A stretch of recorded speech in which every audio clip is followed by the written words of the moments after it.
All right. I suggest that we start. Are we good, Yasha? Dmitry, are we online? Okay, welcome everyone to the second plenary of the PDS 2021. Today, unlike yesterday, we are discussing all new projects. There will be 4 different presentations by 4 different projects. And we will start with the... who is presenting their screen? Sorry. I am. Enrique is presenting. I am. Yes.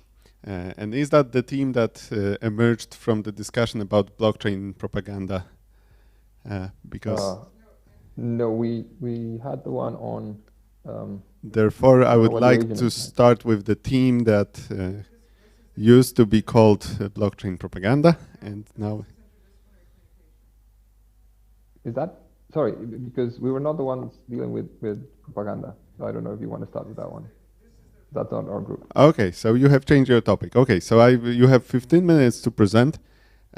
Please let us know what the topic is right now, who is on this team, and up to 15 minutes. It's good to use less time. It's absolutely all right. And then there will be questions from the members of the board, from other participants, and from the audience. So please go ahead.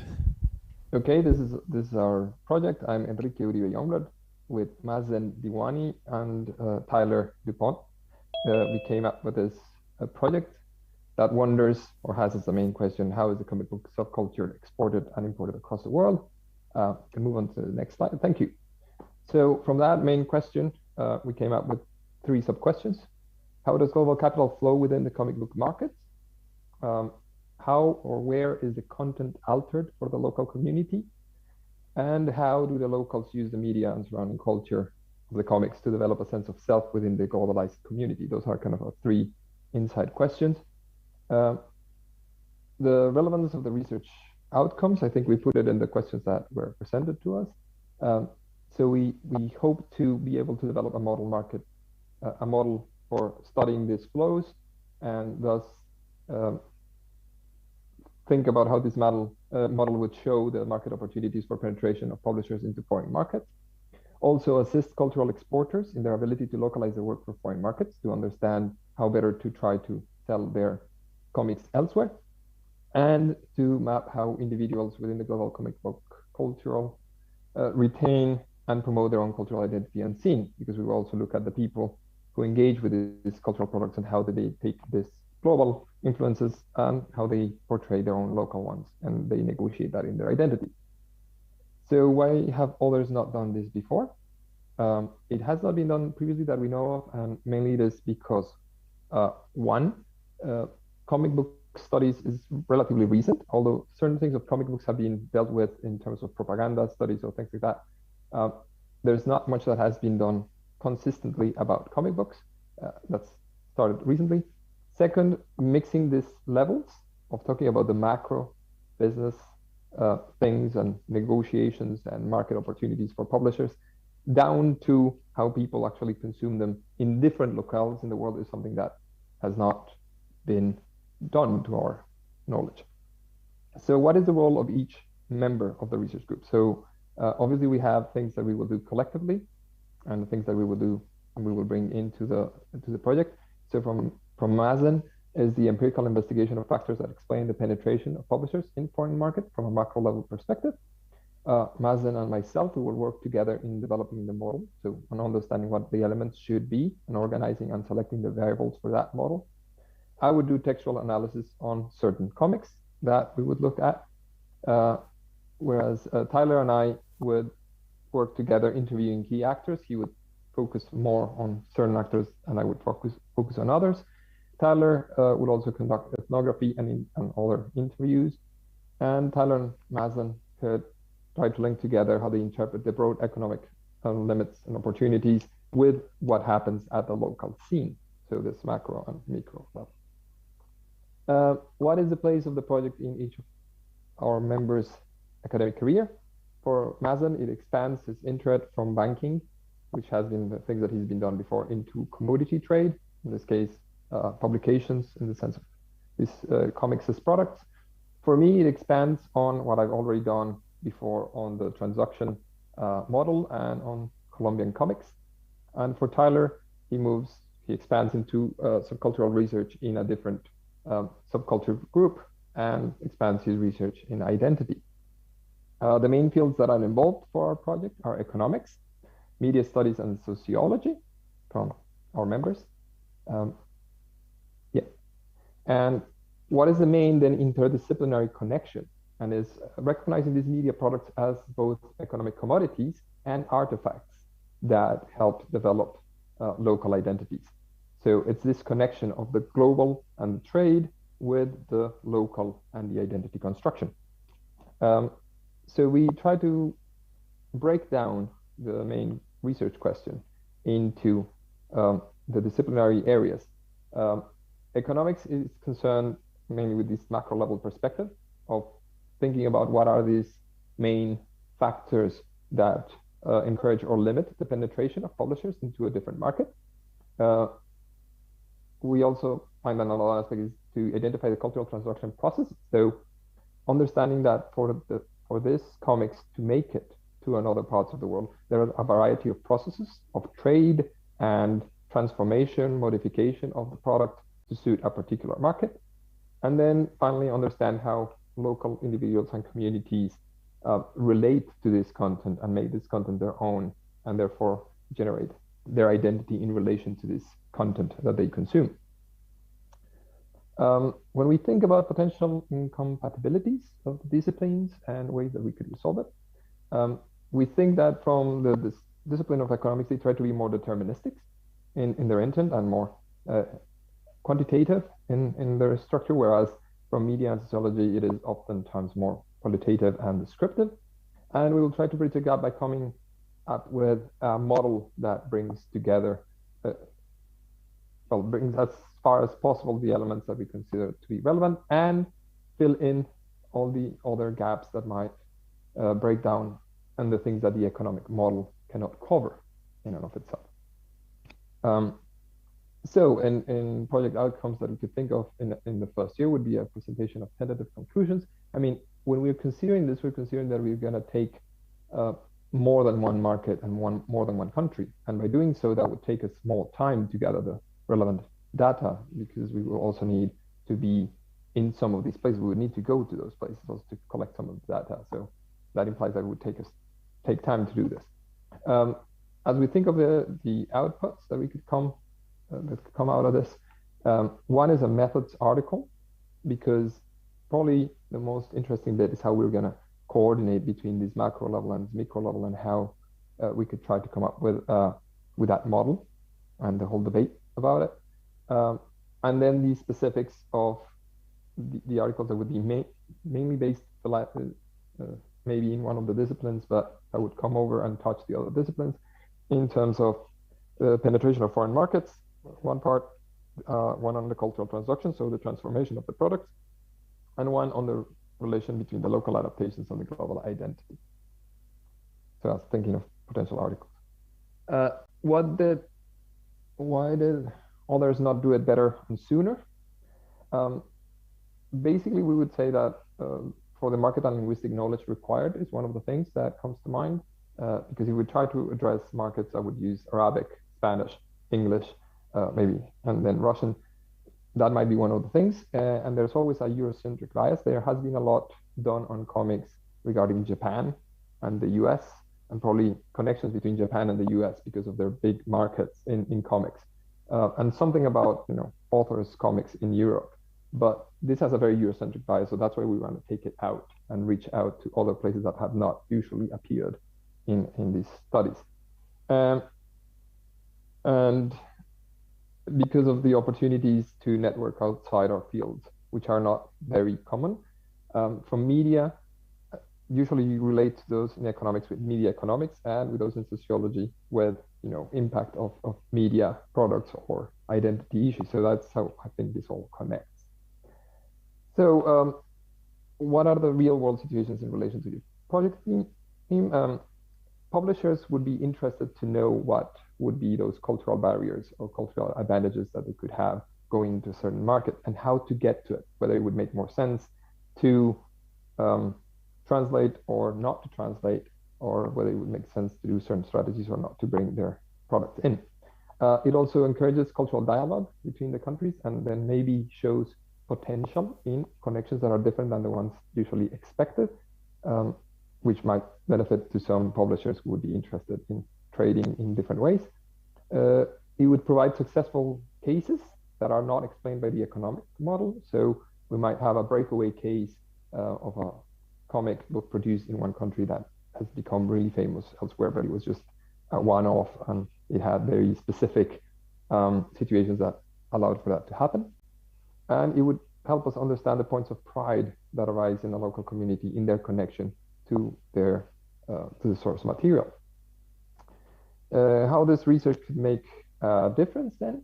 It could highlight cultural trade gaps. So who has not traded or does not trade with whom and why, and how could we pinpoint that?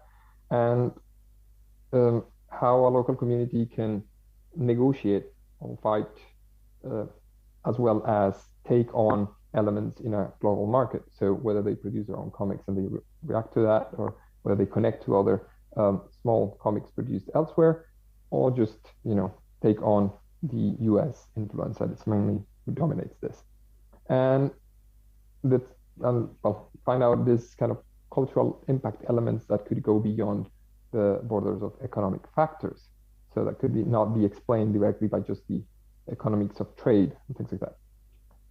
For potential conflicts within the group, the navigation between these generalizations and the deterministic perspective more common to economics than to these non-representational studies done with media and sociology. And I think that our main challenge, which is also the thing that would be more exciting about this project, is precisely trying to bring that combination down from the macro of the exchange of products in general to the specifics of comic books being consumed in a given country or in a given place.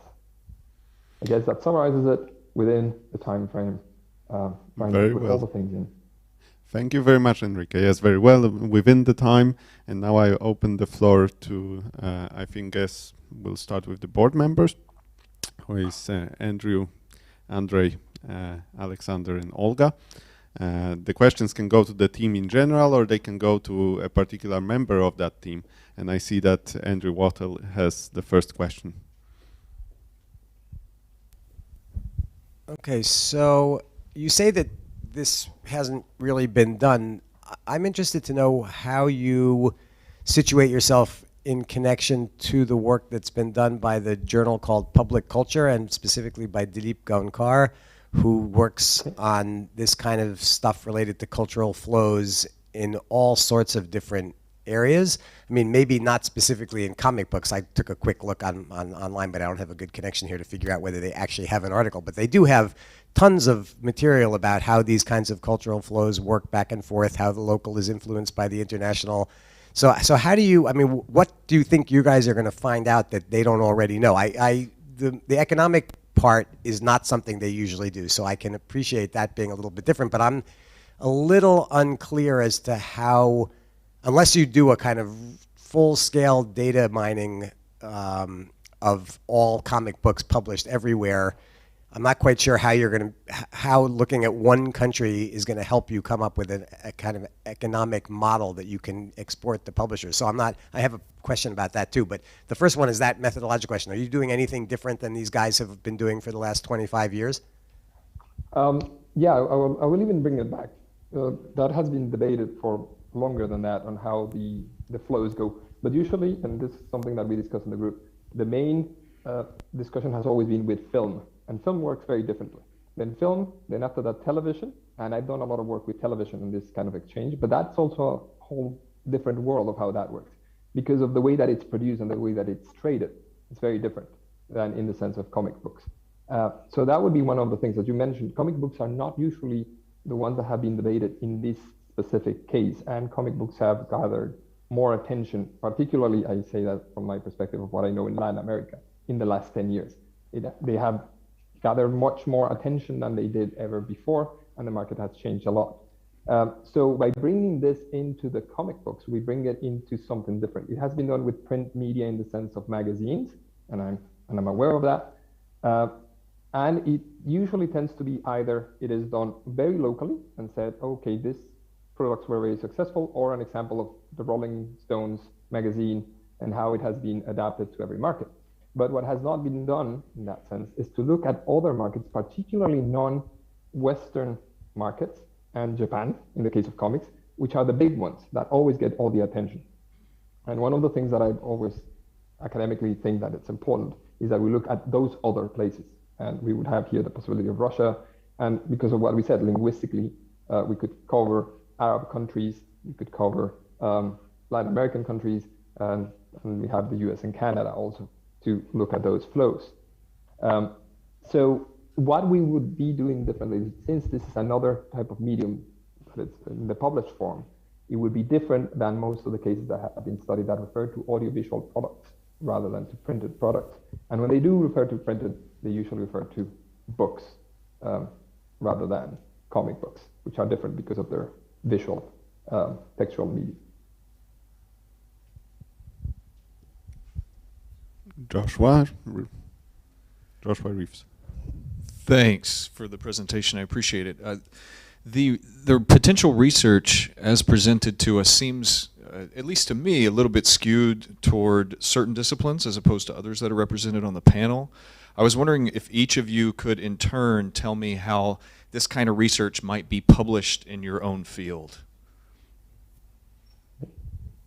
I can start first. Okay, Tyler.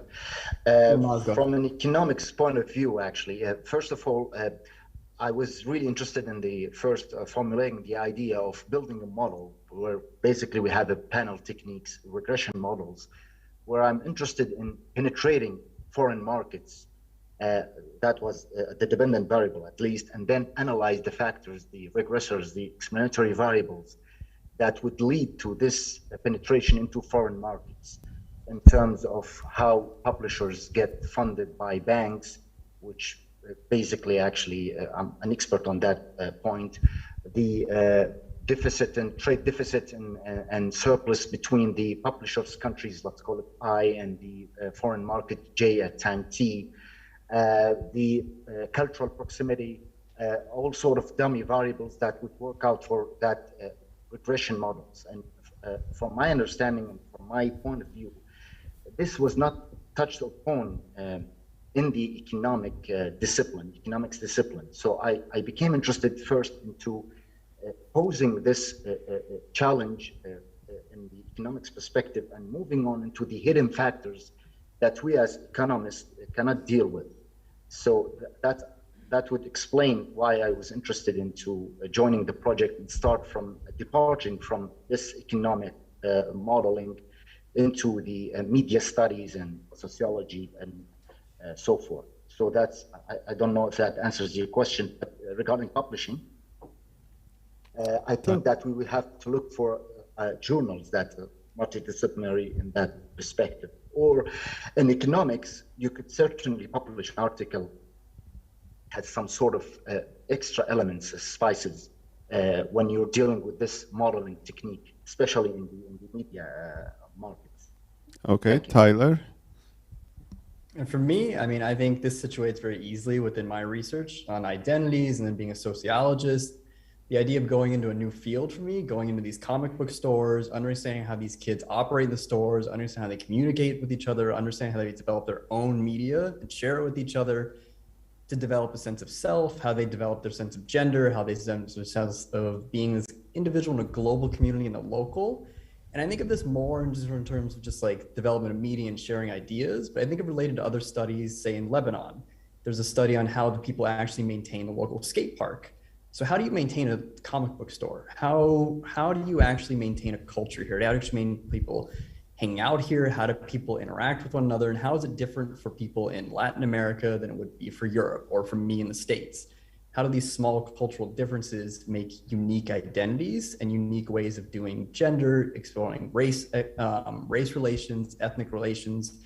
For me, this is a really, really exciting field. And I was excited when Maz told me he was engaged in global economics, because I never really thought about how I could ever understand the global pressure and the breaks in distribution what prevents people from getting certain resources. And it gives me an opportunity to really help you understand that, and building on me and Enrique's overlap and kind of interpreting media to some extent. And of course, he's much better at it than I am. See, Enrique? Yeah, well, I would add that there's a variety of elements. I mean, from journals of popular culture will deal with the actual products, if you analyze specific products. Journals of media economics, that would bring about precisely this relation between what Maz is doing and what I've been doing with this debate. On the ones that are more focused on cultural studies, I would work more closely probably with Tyler in that sense, because of these micro-identities that are created and that are related, and there's various outlets in that field. And it would be interesting also to add that to the just growing publications on comics. There are not that many, but there's a comics and graphic novels journal, for instance, from Taylor and Francis, and there's one of comic book studies by Intellect publishers. So also in those areas, because they usually tend to focus on just textual analysis of comics, and it would be interesting to bring something that goes beyond the textual analysis of comics and relates more to how these comics actually get to one place, get modified, adapted, translated, and then consumed, incorporated, and made part of social identity. Okay, thank you. Alexander Dudenko. Yeah, my question would be probably more directed toward Mazen Divani, but maybe to other guys as well. So actually, to me, so far, the idea of your research sounds like, well, nobody had run panel regression on comic data, so let's collect that data and run it. So there is plenty of models explaining technology acceptance, product acceptance, international trade, in economics, in so-called management science. What is so special about comics? What is the problem, current problem of comic book exporters and importers, which you want to solve, which is unsolvable with methods which actually already work and already prove itself as being reliable and applicable in practice models? Well, in terms of the economics point of view, I have no actually challenge in that, because we're dealing with publishers, first of all. But when we were thinking about the items that those publishers actually produce and penetrate the markets, that's where we became interested in comics, because of the cultural image that they carry with different societies. But for me, actually, to build up a panel technique, and I would have the explanatory variables to investigate. And basically, I have to point out, Alexander, that I will actually first start with the publisher itself, not the comic itself, because that would be much more challenging for basically, me. Again, this is the same thing. You are, what is the difference between importing a book, importing a film, and importing, you know, a cucumber?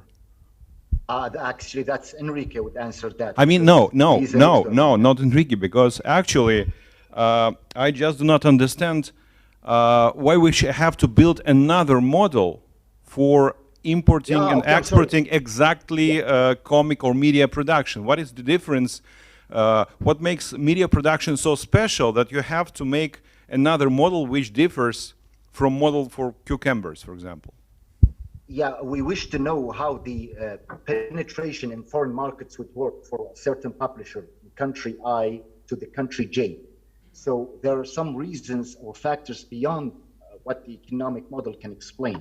That's the idea.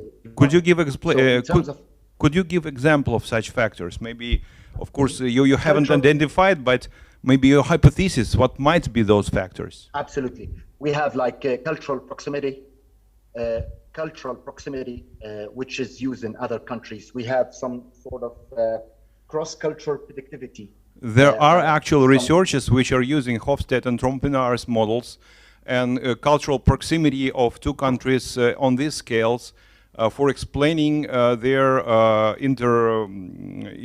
trade relationships. So why do you need, and again, why do you need to use that on media production, but not use that on other kinds of goods and services? Maybe, all right, cucumbers does not fit to that case. But still, there are a lot of other products and services which for which cultural variables could be relevant. Why you need? I do not understand that. So what is actually the problem in practice? Because actually, basically, you're building very simple, very practical model. But I do not understand what is the practical gap which you want to cover with this model. Okay, if I might chip in, well, first of all, obviously you have to consider that there's different when you trade cultural goods and when you trade goods that are consumable or that are used as in the sense of a car or a pancake. But when you're trading the cultural products, they have a cultural meaning with them, and the cultural meaning is what makes them attractive or interesting, or at least that's what we think. And that's why cultural proximity and all those elements are important. And from administration, they've done, well, the Hofstede and all of those perspectives. Yeah, they have done also perspectives on how the different cultures work in kind of a general macro sense, taking the examples of big companies that have gone and worked in different countries. But the trading in cultural products becomes very different and very specific for the qualities and the specific markets that create them. So that's what I mentioned. Audiovisual, we've done a lot of things about audiovisual, but the way films were traded was very specific to the materiality of the film trade in a moment, and then with the rights that relate to it. And with the comics, it's interesting because of the change that supposedly the digital was going to make the print disappear, but what has happened is actually there's more consumption of comics, at least in countries like Latin America, and more production of comics recently than there was ever before. And then you would wonder if that creates a change in how the market is flowing because of a rise in production. And then we could think, and that's why we are debating this, if there could be a model for it, a specific model that could be developed for it because of the characteristics of comics being both visual and written, so different than traditional books and different than other visual media. Okay, Andrei? Yes, thank you. I have a question for Tyler. I have two questions to you. So the first question is, why do you need the rest of this team if you want to explore how kids, buy and read comics, how they adapt, how they, build their identities based on that? Why do you need all these financial analysis models, economics in order to do this research? Maybe they need you, but why do you need them? The second question is how you're going to do this research if you don't speak Russian or Japanese, and we don't think we will be sending you, to wherever often to different countries to do field research there. So how can you actually do the kind of research that you described? So to answer your first question first, obviously, I think the benefit of working with Enrique, so working from the bottom to the middle to the top, working with Enrique, it gives me this new perspective on how to actually read the media. How is it altered for this local environment? How has it changed? And what is the meaning really changed? Like, what is the meaning different from its original meaning, and why might this be? And then for me coming in and be able to bounce ideas off of him and say, hey, this is what I've noticed. How does it relate to what you're doing? How does it relate to your interpretation of this particular media? What do you think it means? And then also when we look at media that the kids produce themselves, his skills in this are really going to help me understand what it means past my understanding of what they've told me or what I've seen them say about it. And then working with Maz, these kind of global flows are something that I've wanted to work on in previous studies, but were a little bit above my capabilities. Like, for example, I wanted to do a study in the past on how skateboarders in Cuba were affected by the embargo. And I can understand some levels of this. I can see on some level that, of course, they get donations, and I can see that Westerners come over and they drop off boards for them. The kids have to beg for shoes. But what's going on at these broader levels in terms of trade? How does it actually work? How does the embargo affect trade specifically with certain goods in Cuba was something I can never figure out. So bringing in his skills on this broader level would help me understand local markets, their place within the broader community. And then your second question, I'm a little tired. Can you repeat the second question for me? Just it's about language gap, language between you and the people you want to study. So language gap, this is something that I've definitely struggled with in the past. It's a part of my research. In terms of Russian, I'm hoping I can get my Russian back. That would be kind of nice and build on it if I was to come out there. So that would be one thing, is rebuilding, relearning.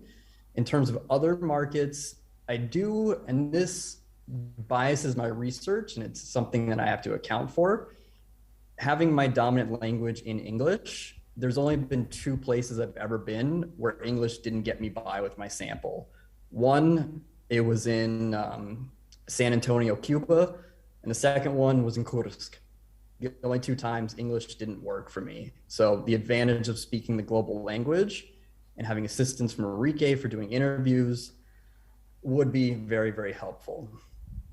So it's not perfect, but the advantage of being a native speaker in the global language. Okay, I can see we have another question from Olga. No, first was a question from... Can you introduce Yeah, my yourself? name is Alexander. It's okay. I have 2 questions. It's first. Let's try to keep the question short and the answer Okay, yeah, short it's a as very well. short question. Yeah. Do you think have a difference between classic comics magazine and web comics, and how different? And second, I know Andrei doesn't like topic about Russian, but you planning to study Russian comics, like example, Major Thunder and propaganda in them, because in Russian society had big discussion about and film and comics and bubble, yeah, and maybe you study and local comics culture in Tumen. Yes. With regards to the local culture, well, that would be part of what we would do, is where do they get their comics, what comics do they consume, how do they integrate them into what they do. What specific comics we would look into would depend finally on, I mean, this is a project that we're developing, on what the cases we would take in that sense would be. Now, I could not tell you beforehand, for I do not know the exact comics that are relevant in Russia, for instance. But yeah, certainly that would be something that we would need to, in the beginning of our starting our project, we have to nail down to which ones we would look at and why those. And with the digital and physical, what we started saying was regards to the physical one. But certainly, because we were talking about the publishers and the paper, and because they still exist and they're commonly used. Now, if we moved on, we could try to think of moving into digital and seeing if, for instance, their model or the way that the trade of digital comics works is in the same kind of process or way that it happens with a physical paper one. That would be something that we would have to think about. But we are really starting from the printed form. Okay, Olga. Yeah. Hi everyone, I'm Olga Buchkova from European University at St. Petersburg, and sorry I missed the beginning of the presentation, so I'm not sure that you discussed that question already. My question is pretty simple. Whatever kids and people really read comics, what is the share of market for like selling of comics in different countries? Do you have these numbers? It would be nice to see them, just to realize, are we speaking about the large numbers, like economic numbers, if we're starting with a point to help publishing this product? And that was the question. And I have a suggestion. When I'm listening that, I think that it's more interesting to explore the local mediated identities, as is stated in the title of your project, to consider the transfer of comics to movies. That can be the interesting question, because if you can see in Russian context, Marvel comics, for example, that clearly state some American values and American-based values are very popular among Russian kids. So that can be a very interesting question to study that one. And like the share of market, of movie market, consider Marvel comics, for example. And if we are talking about Russian comics, we also have a very popular right now. And I'm not sure that Russian kids really read like web comics or publishing comics. They're just watching movies. Olga, do you want a particular member to respond to that question? I think no, it's just a general question. Who would like to answer this question? Well, as if we Enrique, have so I would like to ask Mazen to mute himself when he's not speaking to avoid any interference. Yes, please, Enrique. Okay, sorry. If we have absolute numbers of readers, we directly we do not. I mean, there's knowledge of a lot of publication. For instance, in Japan, it's still consumed heavily printed comics, and in the case of Argentina, for instance, I know that there's a lot of people who buy and consume printed comics. In the Colombian case, which is the one that I know more clearly, it's a very small market. It's really very small. But at the same time, and that's how we discuss it many times in management and business, the fact that it's small, but similar countries have a larger one, means that you could actually expand it, for instance. So that could be of interest because it could be expanded. So the question is, why are they not getting more comics? And one of the things would be, if in the trade that they do with the countries they trade, and the publishers they trade, they don't really buy them. Well, they don't see that that's going to be interesting. I don't know. And the other things that you mentioned, they're all interesting, and I think I would love to also do research on them, the relation between comics and films and that. But that has been done more than staying with comics, because films are just so prevalent in media studies. So for that, there's much more that has already been done. Even in the adaptation journal of the Oxford University Press, there's been things published on adaptation of comics to film. So yeah, that would be that. We don't have the exact numbers, but that would certainly be something that would be relevant for our model. Okay, who else has a question? Please raise your hand.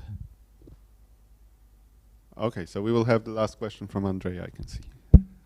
Yeah, so I wanted to change the perspective a little bit. So I will ask a question from the point of view of an investor, because I'm here in the position of an investor in a sense, right? So you want to sell me the product for which you need me to pay if everybody participates, 4 people, salary, half a salary goes to research, 3 years, that's a significant amount of money, right?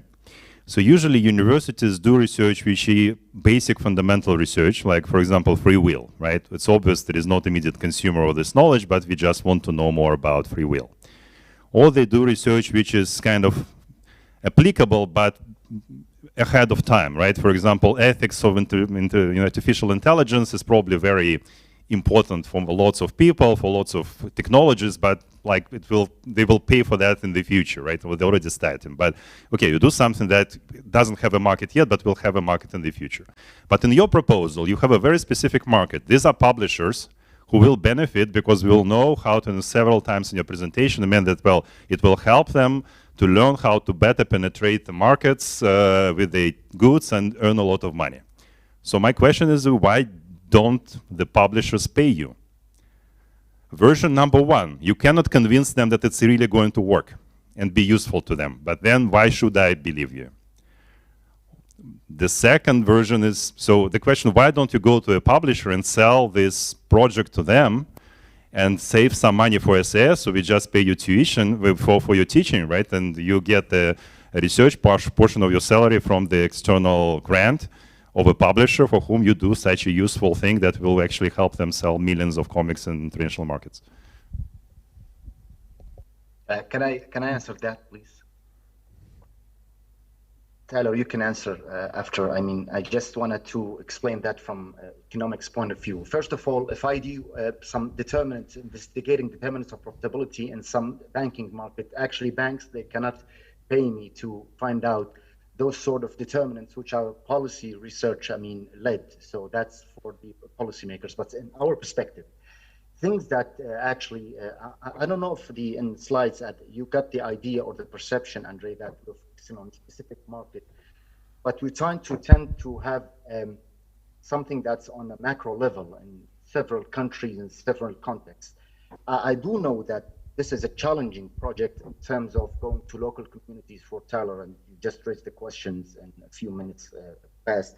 But from the perspective of knowing how the differences would work in penetration other markets for publishers, that's the idea of having a model, and to try to investigate the factors that would lead to differences between the publishers worldwide perspective and the other foreign markets. So it's sort of network between. It's like, say, Japan. We have like several countries that Japan would export to, the United States, Germany, Netherlands. So we need to know the factors actually that would lead to the changes in the penetration, which would be beneficial to the publishers, but on the wide basis, on a high perspective, not the just specific publisher. Because if a publisher from Japan would pay me to know, that would work for the Japanese publisher, but that not work for the German publisher or someone in Sweden. That's a different perspective. What's profitable bank in Russia, it's not a profitable for United States. So we have differences. Although we're talking about one impact or one factor, but the factor would change between the cultures and the countries. So I hope that would answer you from my perspective, point of view. Tyler? I mean, for me, the answer is relatively simple, I suppose.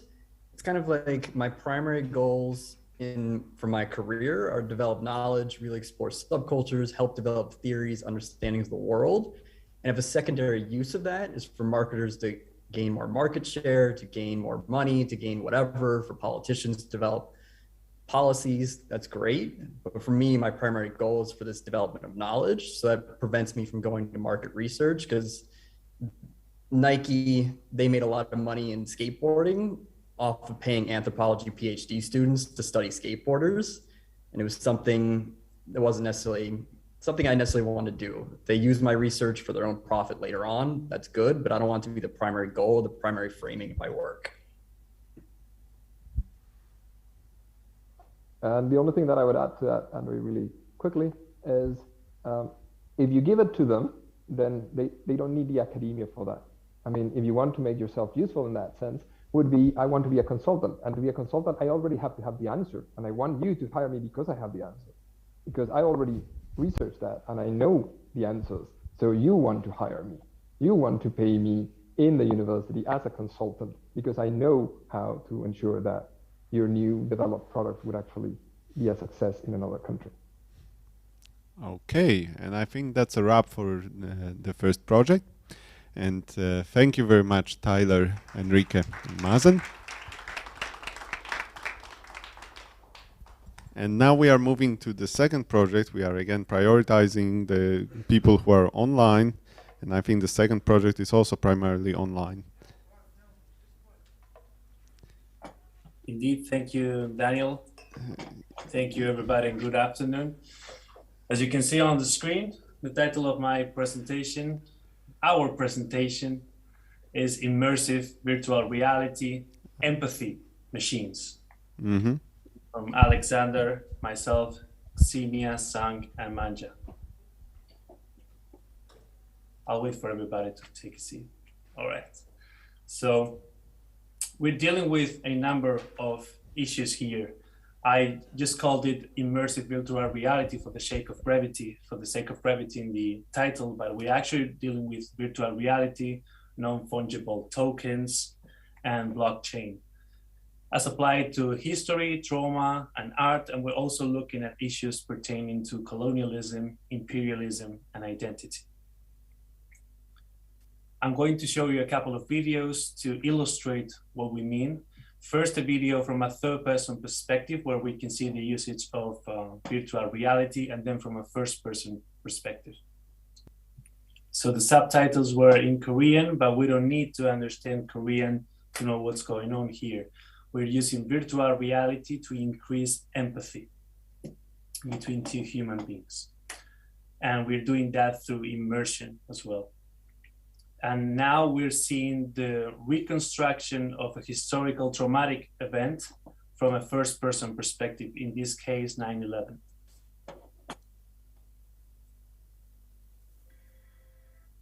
It's 8 a.m. here in New York. It's Tuesday, September 11th, 2001.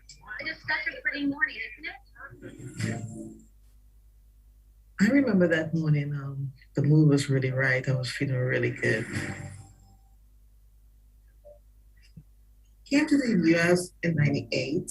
I just wanted to be the Big Apple. And I was just so excited to be there, to be part of the World Trade Center that everybody talked about, and never thought anything about that. Not in my wildest dream. reports this morning that a plane has crashed into one of the towers. The plane hit the building. I felt like, oh my God, we're gonna die. I was so scared. I just wanted to get out. I made it to the 13th staircase, and that's when the rumbling and the walls of the darkness, everything just come crumbling.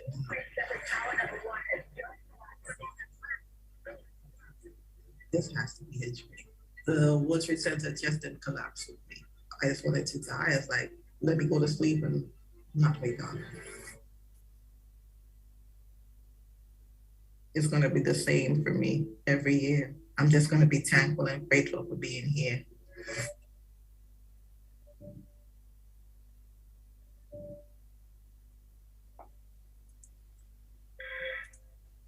So what it boils down to is actually this. Since 2015, particularly after a TED Talk that went viral, several artists, scholars, doctors, and governments have started using virtual reality and non-fungible token technology.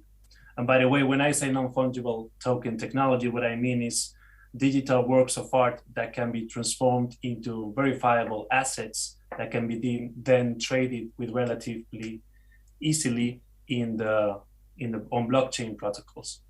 That's what we mean by non-fungible tokens. So since 2015, virtual reality and non-fungible tokens have been used for a variety of purposes.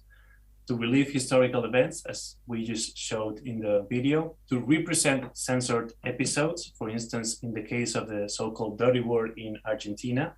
These episodes were never broadcasted, but can be reconstructed through virtual reality. To preserve past memories, as in the case of languages that are on the verge of going extinct, so-called endangered languages. To heal post-traumatic stress disorder patients, as in war veterans or victims of domestic abuse. Just in France, last year, a program was launched to get perpetrators of domestic abuse to develop more empathy towards their own abuse and their victims by using virtual technology, virtual reality. And finally, to shift perspectives, to be able to put ourselves in the shoes of the perpetrator, the bystander, or the victim of a certain historical episode, for instance, the Holocaust. However, there are two gaps that we have identified here. The current evidence is both scarce and inconclusive. Oftentimes, we found studies that affirm that, for instance, virtual reality technology increased emotional empathy, so people's ability to sense other people's feelings, but did not increase cognitive empathy, which is people's ability to understand why certain feelings occur. And so addressing this gap necessitates from a radically interdisciplinary work that is yet to come to fruition. So here we bring our respective expertise together. Manja specializes in trauma theory, memory studies, and art. Myself in critical theory, applied linguistic, and comparative literature. Xenia will be taking care of public policy, development studies issues, and economics. Sang will approach this from the perspective of science fiction studies, critical race studies, and new media studies. And finally, Alexander can come in with expertise on Trans-Pacific studies, post-colonial studies, and film studies. We also bring a geographical capaciousness to this project that is manifested in the map that you can see on the screen. So how does our project translate into specific questions that we would like to address? These are the questions we're interested in elucidating. The first one is, to what extent can immersive virtual reality morally and accurately represent past traumatic experiences? This is, of course, a loaded question, because what counts as morally right or wrong is an ideological, political question that shifts in time and space. But the idea is whether we can use virtual reality technology to recreate a past traumatic experience, and under what specific set of circumstances and demographics we can maximize the potential of virtual reality to heal, to actually help us overcome traumatic experiences. And for how long? Because I might overcome a traumatic experience for 2 weeks, but if it's only for 2 weeks, then maybe my investment in virtual reality technology was not worthwhile. So it's interesting to compare this across demographics. As I said, we might run an experiment on campus, but perhaps that sample is not representative of the large region of Tumen and how its inhabitants will react to the same experiment. Number two, how can immersive virtual reality and non-fungible token technologies preserve histories in a decolonial, democratic, and public way that is at the same time not itself complicit with late capitalistic logics? And what we mean is very simple. This is certainly an area that is ripe for hype. Virtual reality is a trend. And so it is often the case that is used for very banal and trivial purposes that have to do with gamification for the sake of gamification, entertainment, Candy Crush kind of miscellany. And so how can we avoid that devolution of virtual reality technologies and instead use it for social purposes? Number three, how does immersive virtual reality technology lead to fluid identities, to that repositioning of our identity, victim, perpetrator, bystander that I mentioned before, contributing also to the development of critical thinking skills and to our ability to entertain simultaneously alternative racial, gender, and colonial subjectivities? And finally, how do the above questions 1, 2, and 3 impact public debate on the ethics of immersive virtual reality and the human body? So first things first, the first research will be about the potential of immersive virtual reality media as a critical form of pedagogy that can represent and heal past experiences, particularly of the traumatic sort. We will be analyzing materials such as this virtual reality film by Gina Kim called Bloodless. Here on the right side, you can see people experiencing that film. We'll also be analyzing literature and documentaries, such as The Man Who Ended History. There's obviously extensive previous research on this topic, and you can see some of the works here, notably Primo Levi, If This Is a Man. The second research would be immersive virtual reality and non-fungible token technologies as critical preservation of histories, as opposed to a monumentalized, monolithic idea of history. Materials to be analyzed, 9/11 will be an example. Another one will be a Spanish TV series called El Ministerio del Tiempo, or the Ministry of Time, which is very interesting. The idea is that, of course, this is a state-sponsored, so it has an ideology that is key to unravel and to deconstruct. But the idea is that people from nowadays go back in time to make sure that nothing changes, to make sure that history proceeds as it really proceeded, which obviously begs the question of how was really history? Are you going to tell me how history was from your perspective? And this is what happened obviously and oftenly in this TV series, that the supposed travel back in time to what objectively happened is just an excuse for Spanish government and the people who work in this TV series to show us the part of history that fits their narrative rather than history as it once was, assuming that that is a possibility to represent that, which is a stretch, which is obviously a stretch. What else we have? All the materials will be this. So here the idea is that the public's experiences of sites of remembrance and museums, such as the one you can see on the screen, is frequently managed by the state or by other agents that have an ideological agenda. And so, whereas this can have a pedagogical value, we should be very critical of this ideological agenda. Previous research and theories on this topic include what you can see on the screen, the possibilities of virtual reality for history. But then again, this is very much in its infancy. These are approximations, tentative analysis, but really there is a lot to be done in this field from a scholarly perspective. The third research question, as I said, is perspective shifting. The ability that virtual reality gives us to adopt different identity positions, particularly when it comes to colonialized, racialized, and diasporic subjectivities. One example of this is the creation cyberpunk, futuristic creation that is set in 2077. And another one will be Black Mirror. When it comes to previous research and theories, as you can see on the right side, we have an example of how virtual reality can automate racial empathy or can lead to empathy with people from different races. But then again, this is still pretty much tentative. The fourth and final research has to do with the public impact of the previous questions. So the public debate impact of immersive virtual research and the ethics of human body. Here, we will deal with multiple streams framework as the main public policy framework, which works in the way that is shown on the screen in that workflow. And previous theories have tackled the ideas of post-humanism and transhumanism.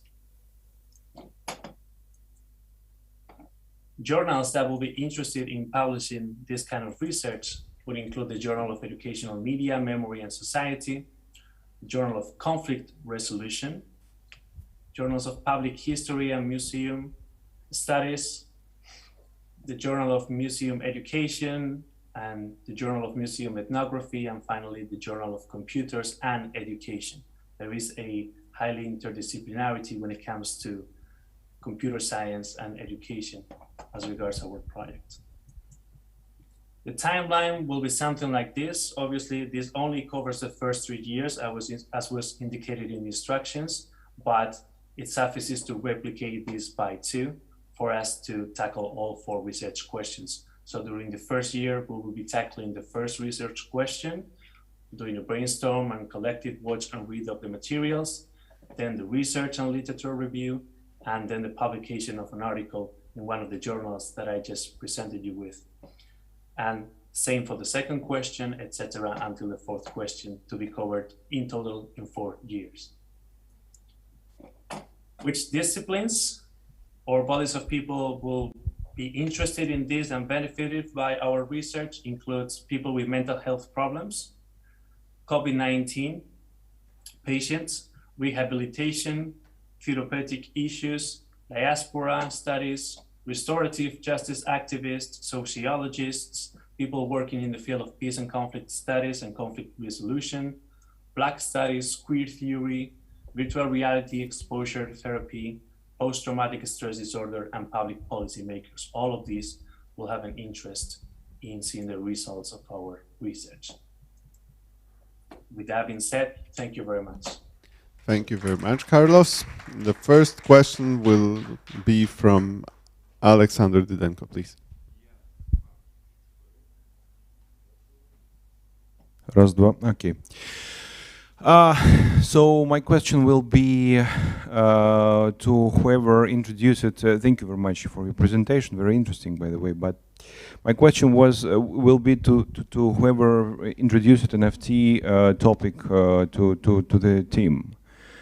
So I pretty much understand how you can use virtual reality to store memories and to expand your feelings about historical traumatic events and all things like that.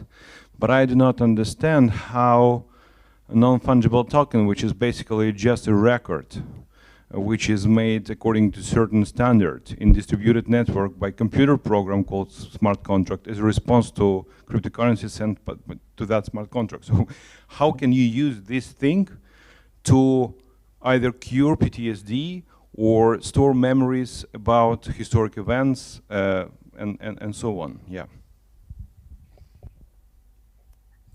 Who will be answering this question? Please use the microphone. Please don't talk when you don't have the microphone because no one online can hear you. You need to repeat. So I'm not the NFT expert, but I have a good concrete example of how this has happened in Lithuania. So Stanislas Tomas was a professor there, legal studies, and he destroyed a. This was not immersive VR. This is a video, but he destroyed a monument to a Nazi figure that was in front of the Lithuanian Academy of Sciences and distributed as an NFT token and was later had to escape the country. So this is one case in which this was used as an act of protest, and it wasn't following sort of what we know about blockchain technologies. But I'll pass it off to Carlos to answer the specifics of NFT. That's sort of the cultural sort of uses that it's been put to. Carlos, please unmute yourself. Yeah. So I think this notion comes from my conversation with Sang, if I'm not mistaken. But I think the idea of how to record something via NFT is that precisely, as you said, blockchain protocols that run on smart contracts, which are just automated contracts, are based on distributed ledgers. And so that allows us to record things in a way that is both private and transparent at the same time in a decentralized fashion, which is what cannot be done outside of a structure, network structure like NFT allows. But if Sang wants to add to that.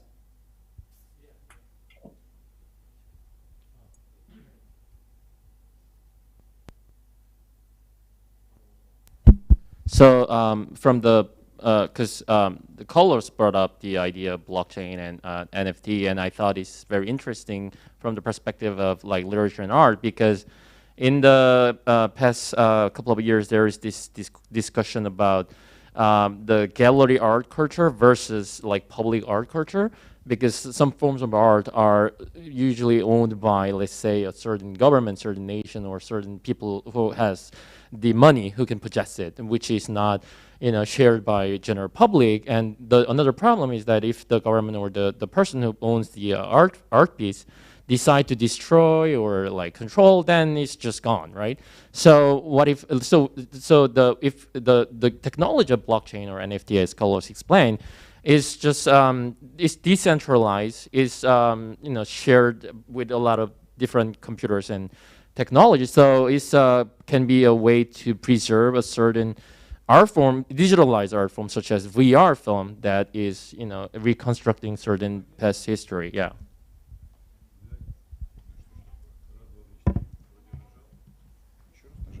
Раз, два. Okay. So do I get it right that you are going to store on-chain VR films and digital works of art on-chain?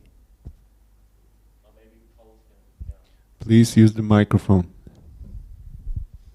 I mean, I think the idea is that... I don't think it's working. Well, it's on. Keep it higher. Yeah. Okay, higher. Yeah, okay. So that now it's good. I think the idea is also to try to work with developers.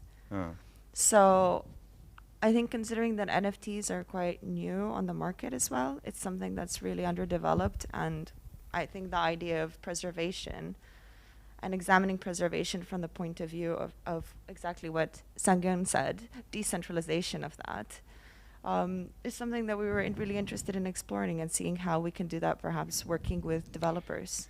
Yeah, probably you have to learn a bit more about blockchain technology and just understand that blockchain does not give you ability to store anything on chain. That would be very, very costly. It just stores records that something somewhere, well, for example, that could store hash digest of some big information, short digest of big information. You just can check if you want that this information was changed. This is no actual miracles, anything. So basically, when you are saying things like that to people which are at least invested, I do not know, 5 hours into topic, that actually sounds a bullshit to them. So you either invest a little bit more time to or just do not say that. Sorry, I just wanted to add. I'm like you, was very ignorant of the this new art market, and just out of interest, while we were discussing, I've checked, and apparently it's considered one of the most prosperous art market in the future, and the projections are, and these are only future projections, that this will be very lucrative market. So I think at least it might be interesting to research.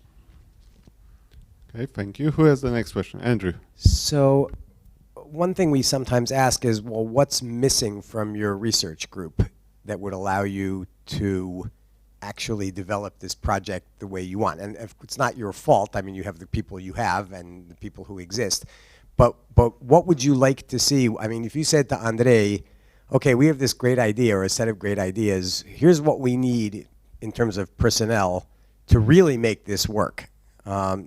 So what would you, who would you hire? Who would you tell Andre to hire, and why? Probably a developer or a designer. So you want a person who is actually a designer of virtual reality. Yeah. Okay. Yeah. I think that would be the most useful. And someone in user interface or UX. Okay, so a UX person. Yeah. Okay. Also neurobiologist or cognitive psychologist who can analyze what's going on with the VR and the, yeah. I think we also need a lawyer to understand the evolving regulations. Okay, great. Now, can you do this project with the group you have?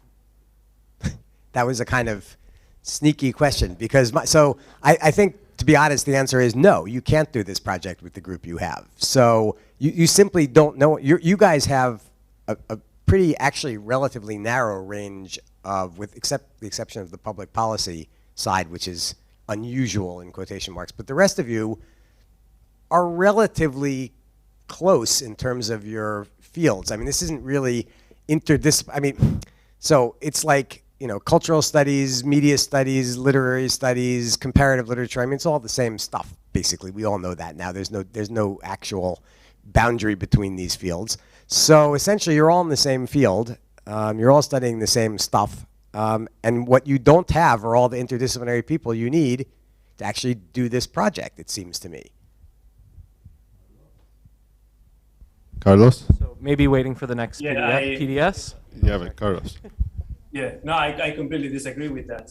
I think that this is a digital humanities project, but that by definition is interdisciplinary. If to you art is the same thing as critical theory, I think the burden of the proof is on you to prove why is that the same thing.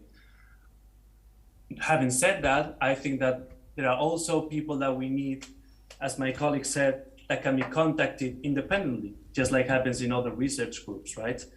The fact that not all the research people in the group can tackle that doesn't mean that the project cannot be done by contacting people independently on a case-to-case basis. And on top of that, I think what I will contact is a person who can double check or even take the lead on experimental design, on the kind of questions that we're asking to make sure we understand the impact and the shortcomings of virtual reality implementation. That's what I think could be done amongst ourselves with a little bit of more work. Then development of virtual reality goggles, we'll have to outsource that. There's no question about it. Alexander, you still want to say something? I was just going to say that, I mean, if you create the project, I think the vision can attract people who would want to work on it, because I think, and from my perspective, my interest in this is the public history and museum studies, but the film adjacent sides of this. And I don't think, and I think that's with Manza as well, is that we would want to look for collaborators globally who are interested in how this new immersive VR technology, how it has the potential to transform these kinds of preservation. So yeah, that's, I guess it is maybe wishful thinking from your point of view, but I think that this is sort of what we often do in the humanities, is you create a provocative and kind of rich idea and then try to bring people into it. Yeah. I also just want to say I'm also an artist and a sculptor, and working with VR is something that I think would be really interesting. There are workshops that you get done fairly quickly. I know a lot of people who work in VR film. So it's not something completely out of the ordinary to actually learn new skills as a group of people as well. So maybe it's just the addition of having and hiring somebody or connecting with somebody as on a consultancy level, as I understand that other groups have done as well. Let's move now to new questions. So Andre, then Joshua, then Alexander, and then another Alexander. Yeah, I will start because I actually have a follow-up question to Andrew, but more particular, right? So you mentioned that you want to study the therapeutic effect of VR on people with post-traumatic stress disorder. And you, I think, list Mansa, I'm sorry, yeah, as a person who has experience in trauma studies. So I also did trauma studies, but I wouldn't and never say that I can, evaluate the therapeutic effect because I'm not a psychologist.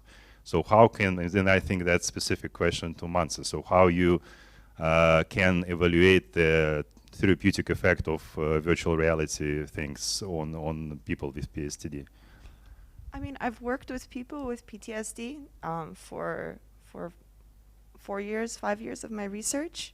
I've done field work. I've worked with people with PTSD, post-traumatic stress, and anxiety that have experiences of war. So I worked in post-conflict regions. So that is something, a skill set that I have, and I'm accustomed to working with people. So I don't. Can you elaborate on the methods that you use? Because Well, then, how do you assess the therapeutic effect, for example? What are the criteria for the for therapy to actually occur? Well, I'm not a neuropsychologist. I do know that there have been a lot of recent changes in the way PTSD is being treated. I know that we're very much more aware of the changes that happened to victims over a period of time, but those are very recent studies that are happening now. For example, 9/11 or Bataclan, those are like 10, 20-year projects that we're still looking at how they will be developing, how we have new technologies like MRIs. We're now able to see what happens to the brain and how the brain changes according to different forms of therapy. But that's something that I've additionally been looking into. But what I've been working personally is with art, and that's primarily the kind of work that I was doing on field work. Art, examining how different formats of art, using different technologies and visual methods with people, seeing how they react to things in a different way, and just observing using interview studies, so ethnography, sorry. Yeah, I'm not sure if I answered your question, but feel free to repeat yourself. That's okay, yeah, thank you. Joshua? Thanks. I'm just going to build upon that if I can. What you have proposed so far, analyzing novels, analyzing films, analyzing documentaries, this seems largely like a critical theory project. I'm curious, building upon your experience, what things could you offer outside of building critical theory? What are some things that you could bring to bear? I mean, because this obviously has potentially a lot of practical applications. I heard people mention policy, but how can you use your skill sets to actually produce something outside the theory realm? Thank you. Okay, if I may, I will answer this with the illustrating the case from public policy. We had some introduction before, so before coming here, I did some preparation, kind of prep study of the Russian context, and there's definitely growing interest from Russian policymakers to understand virtual reality, and but it's still evolving. So that's why I use that multiple streams framework, so we kind of see when the window of opportunity, when the political change might be coming. My previous research on genetic engineering shows that art and science fiction actually relates to policy making. Again, using the Russian context, the science fiction used the image of genetic modification was actually illustrating the actual Russian activist who became a policymaker, Sharoykina. So they're very they are really interrelated. So I think we can develop on that, and they're already interest and I would say demand to understand the discourses and what are the actual themes, and particularly for the ethical concerns that could be raised, and then this could be probably framed as a political debate. I mean, in case of, so I said I did some preparation, for example, in the Russian context. Patriarch Kirill had a speech which also raised the questions of, digitalization. The person you show be shown in the in the slides. This is the Russian professor. She's also asking this question, and interesting that relates to the question of identity and colonization. So this is really kind of a lot to explore. Yes, Alexander. I could say one thing that we discuss, and this may actually go back to Andrew's kind of oblique question about who we would need, which is maybe the limiting factor here. But we had talked about creating something like a laboratory or an installation piece, or a combination of the two, in which this immersive VR experience, where we could pilot something, how a preserved event or a preserved past would be experienced in Tumen. Or either on campus or off campus. So that was, and again, a hypothetical at this point, and we would need people to do that. So it's something we discussed that would be beyond the sort of critical theory of this. Yes, Alexander now. And so better understand, do you only study how authors make virtual reality, or do you make virtual reality? Because there are a lot of historical trams in Russia. In the final, your project will be able to create virtual one day on Gulag or not?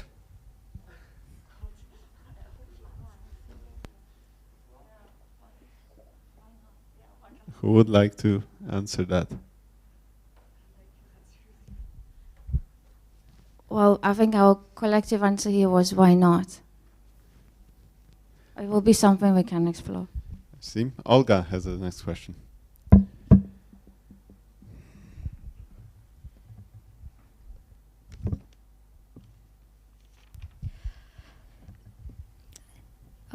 I have a question about your selection of research focuses for the project. Could you please explain your reason behind the idea of selecting so wide list of possible research fields?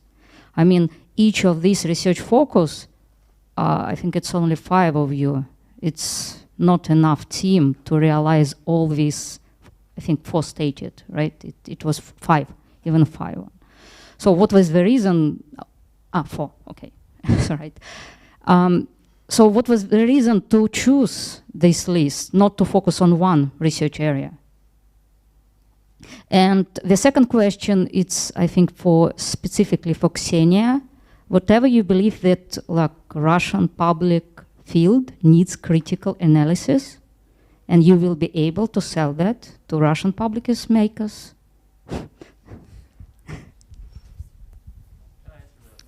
Yes, please. So I will answer the first question you gave. It's a really great question. And so today is we had a limited time, and we just tried to see the hypothetical potential of the research topics, right? Because we didn't actually do this interdisciplinary research. We had to if you want to check whether certain research has more potential, more publishable, the actual research should be done. And the second reason is because this is interdisciplinary group, like the journals that 5 of us are interested in publishing the articles probably has different interests of the materials to be analyzed. So some people are working with art, so need to have art piece and with different research question, but still cannot be sold with one individual field of research, so need interdisciplinary help. So we are trying to see different art forms. So this two answers. Yeah. I'll just add that the therapy piece, and so it was a good question about that, that's because this is the primary research area that's happening right now, and this is why empathy machines is in the title. That's that's an invention of one of the authors who studies these, and there's a debate going on right now about that Carlos mentioned about whether there's these different forms of empathy, cognitive empathy, that can actually be, that can come out of these experiences. And so that's why we added that, or we felt like we had to have that because that is the debate that's happening right now. Ksenia? Okay, the question about the critical analysis in the Russian policymaking. So referring to public policy as a discipline and as evolving new discipline, it's quite unique because the focus is on the analysis, but also in prescriptive character. So when doing the analysis, in order to produce something that could be used for conducting the change, the policy, potentially identifying the area for policy interventions, it has been designed in order to increase the effectiveness of public policies. So that opens questions of accountability, but also identifying which tools are the most effective to achieve the actual target of the policy. Now there's a global trend into including policy evaluations in many projects, and kind of also deliberative democracy trend, which really actually relates to having small public debates which increase the enlightenment of the general public on specific issues, because we're really in a very complex issues environment. So it's I think it's important, and it's not to criticize the government, not at all. Olga? Yeah, I have a follow-up question again for Ksenia. Do you think about the possible side effects of this research in this case? I mean, when Russian public area will use this research to develop certain products, using the results of this trauma experience and all these research outcomes? I think because we're dealing with the research on people, and I would answer with the recommendations I give to all my students. Whenever we research on people, we have to follow the the ethical rules, and that's why we have ethical committees in many universities. So you're not allowed to go just especially for a student to go and conduct any research on people. So you have to sit before you start conducting your research and think what could be possible ethical side effects. And once you went through the details of your research design, then you will address that, and it might be useful also to achieve to reach out to the colleagues. So of course whenever I conduct my research, I make sure that my interviewee, for example, fill in the consent form, and this is what I also teach my students. Andre?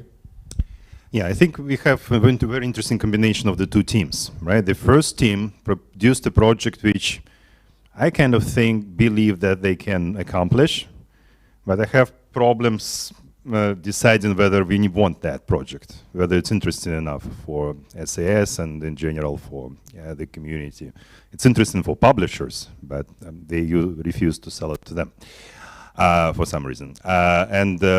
With your project, I absolutely love the project. I want this project to happen here.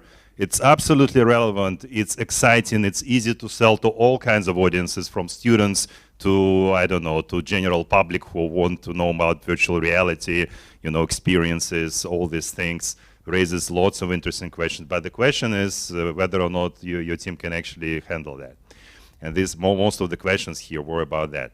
So if we agree that until you found a neuroscientist, a psychologist, designer, all these people who your team currently lacks. And you pretty much have a number of people who do critical theory, right? Or whatever, right? Who you call cultural studies, broadly understood. What is it that you can offer that other critical scholars, many of them interested in these topics, cannot do? So what is your competitive advantage? Maybe you can say, well, I know this particular theory that nobody ever tried to apply. This is why I am going to produce better results as opposed to, I think there are probably 10,000 people in cultural studies who are analyzing virtual reality at this very moment, right? So the question is why your team is going to be special and visible in that landscape. So do you have any ideas about your specific advantage that will help you to accomplish, at least if you talk about cultural studies component, right, which you have right now, that you can produce something interesting? Alexander.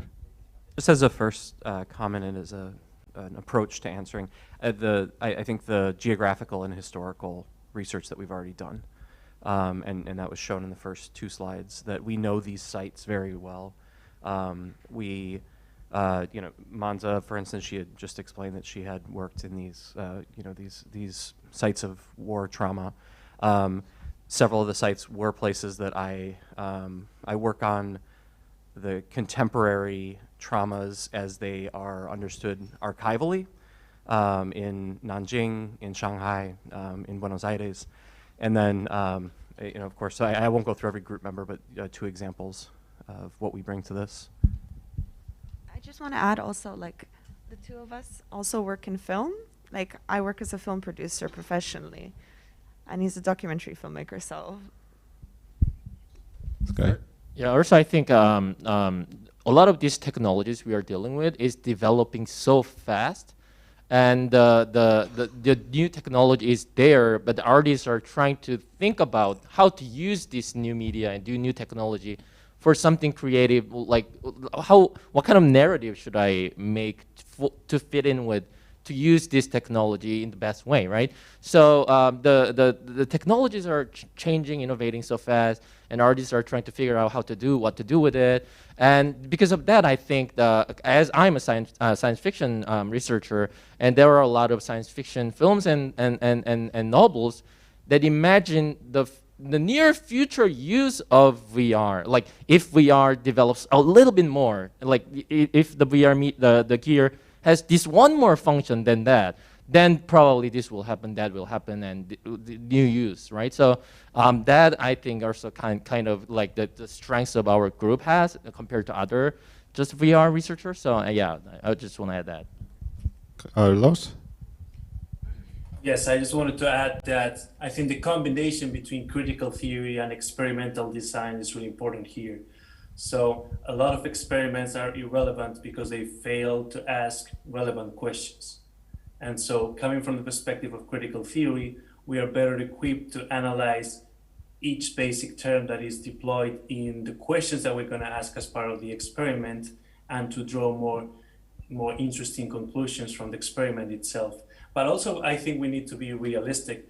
When somebody asked, can you develop the virtual reality yourself? My answer is no. And I don't think we need to do that in order for us to have a project that has a real impact and is a great asset to your campus. I'm sorry, Carlson, who's going to be doing experiments in your team? So all of us are going to collaborate in the formulation of questions that can only be understood partially from each other's perspective. And then we will need a lab, and then we can buy the virtual reality technology from the developers who have already developed that and use it to run an experiment on campus, for instance, and one off campus, and compare the demographics. Okay. Do we have any other questions from people online? Enrique, Maz, Andrei, I think Tyler disappeared. No? No questions? Any other questions from the room? Because if not, then thank you very much. And we will now have 15 minutes of a break, so we will meet at 4:45 Tumen time for the next 2 projects.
Right.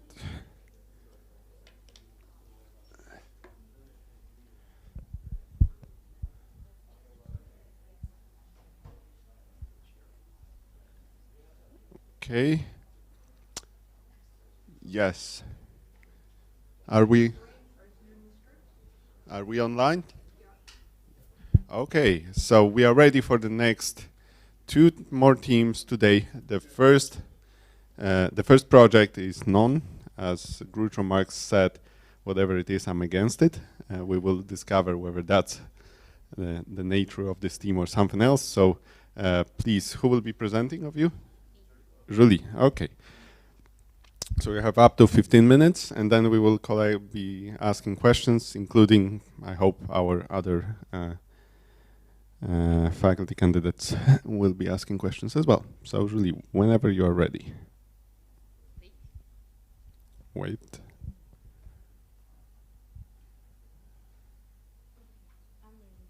Okay, please go. So name of our research team is NON, more explicitly interdisciplinary research on negativity, and participants you already know.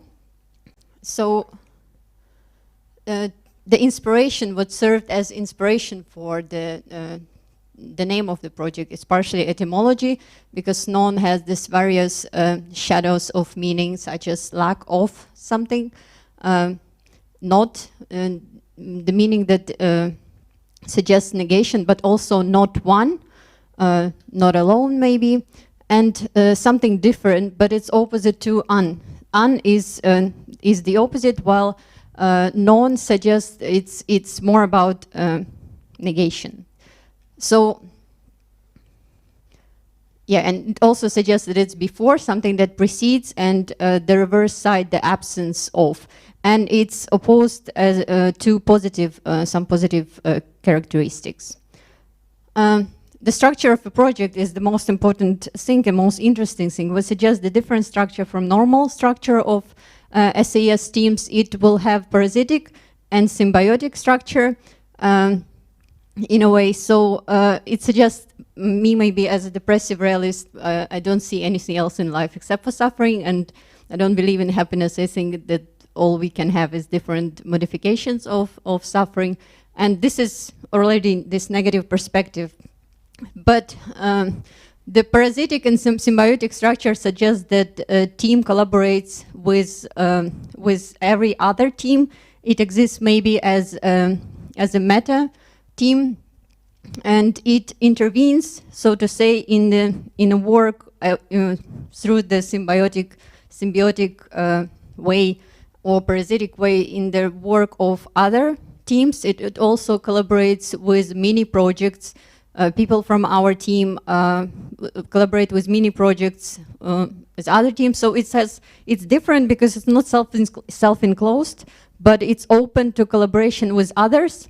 It can be done in various ways. For example, we go out collaborating with others. We also have our own core research, and others are welcome to come to us. So there are different levels of intervention outside of team, between teams. It also gives opportunity for meta research, because we are going to be more informed on what is happening at SES, maybe from within, and we can reflect on it and produce meta research on what is interdisciplinarity and make input into the interdisciplinarity studies. So also from my side, because it's negative side, negation of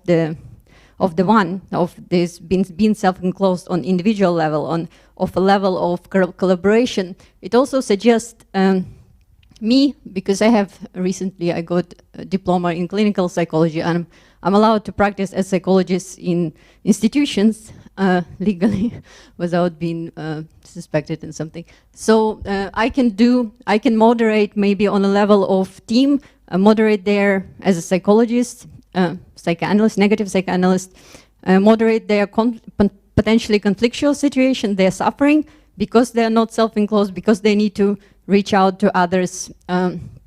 Or if someone has a conflict, we can have this non-in-a-box consultation hours for faculty, also for students, they already use it sometimes in that way. So this is palliative care with SAS. We are suffering, but we can we can reflect on this suffering, and we can produce reflect on our model. And yeah, in general, the topic is how negativity informs institutional structure. What's the role of negativity, this negative effect, negative side of existence within the institutional structures, culture. And subtopic is thinking about negation and negativity of subjectivity and intersubjectivity maybe. And potential conflict, we are a conflict. We produce a conflict maybe between projects. We can see we are not purely affirmative.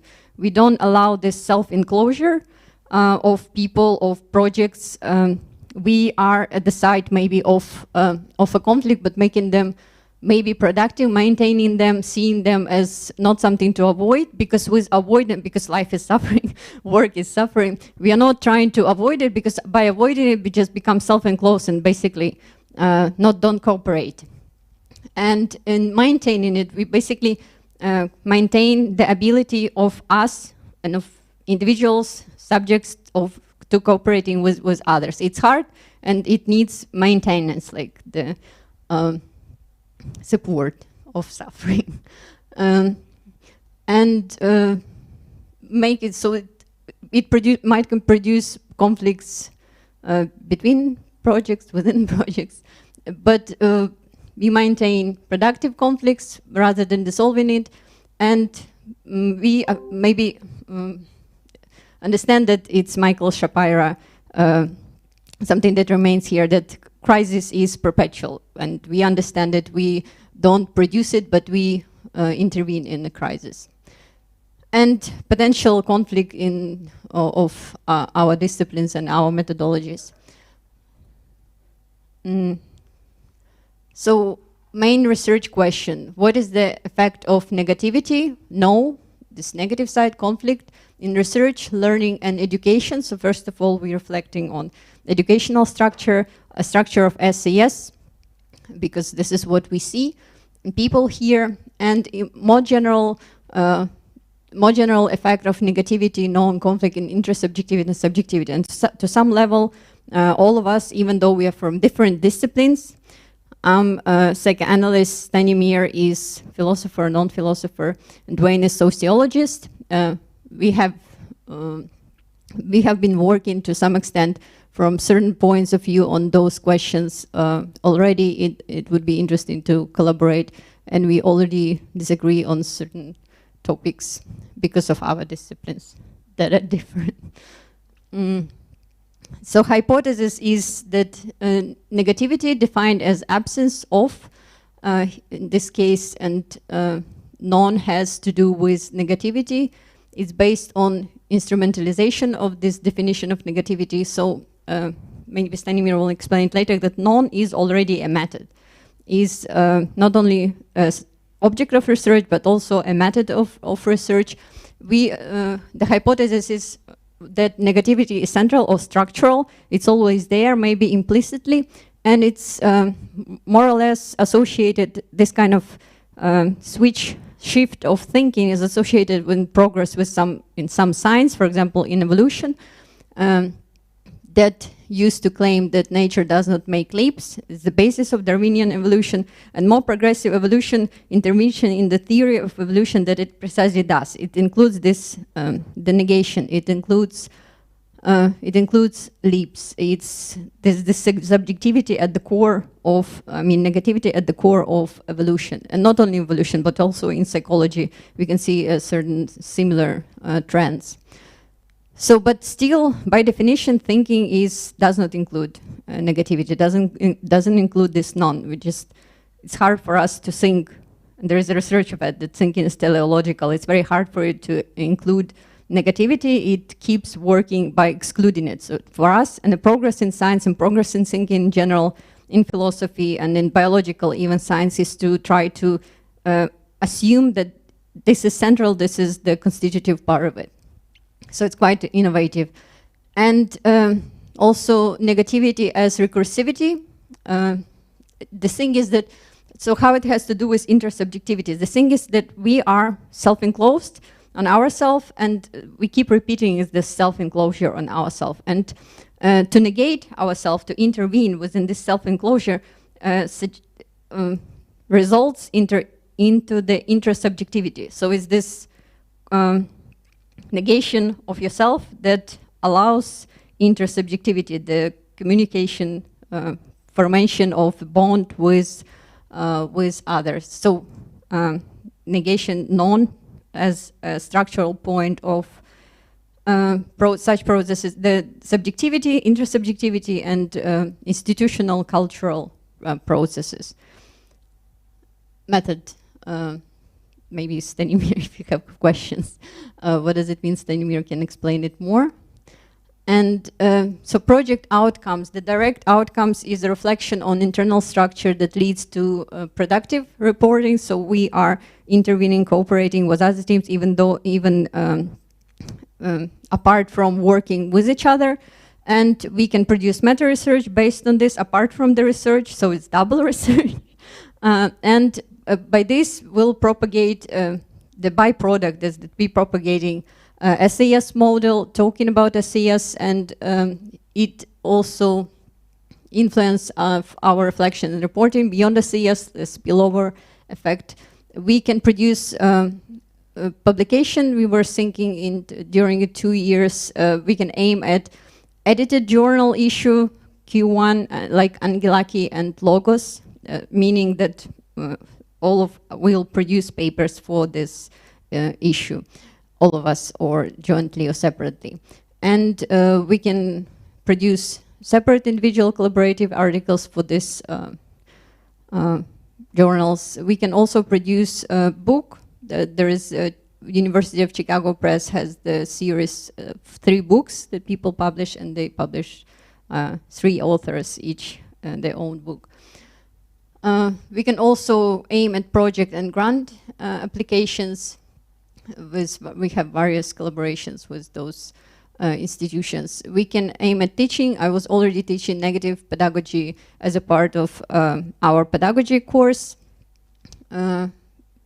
Stanimir is teaching course already on being nobody, and Wayne is teaching strange sociology. We can do co-taught courses on multidisciplinary perspectives, or trauma and arguments for and against life. We can also involve, create maybe innovative structure of different course, or intervene with invited speakers for our course and make them question, negate themselves, to negate their own theories, and collaborate in such a way. We can also produce podcasts. This is a long-term project with interviews, conversation, talk about SES, and not only about SES. We can also, the project relevance. We can aim at a general public via podcasts, on focusing on psychology, explaining this negativity from different, which I was to a certain extent doing already.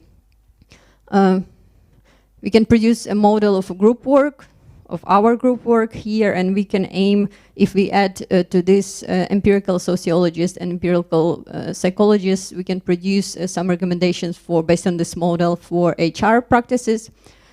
And it's for SAS, for Russia and beyond. We can work on subjectivity to be popularized in various centers as listed there. And that's all. Okay, thank you very much, Julie. Who has the first question to this team?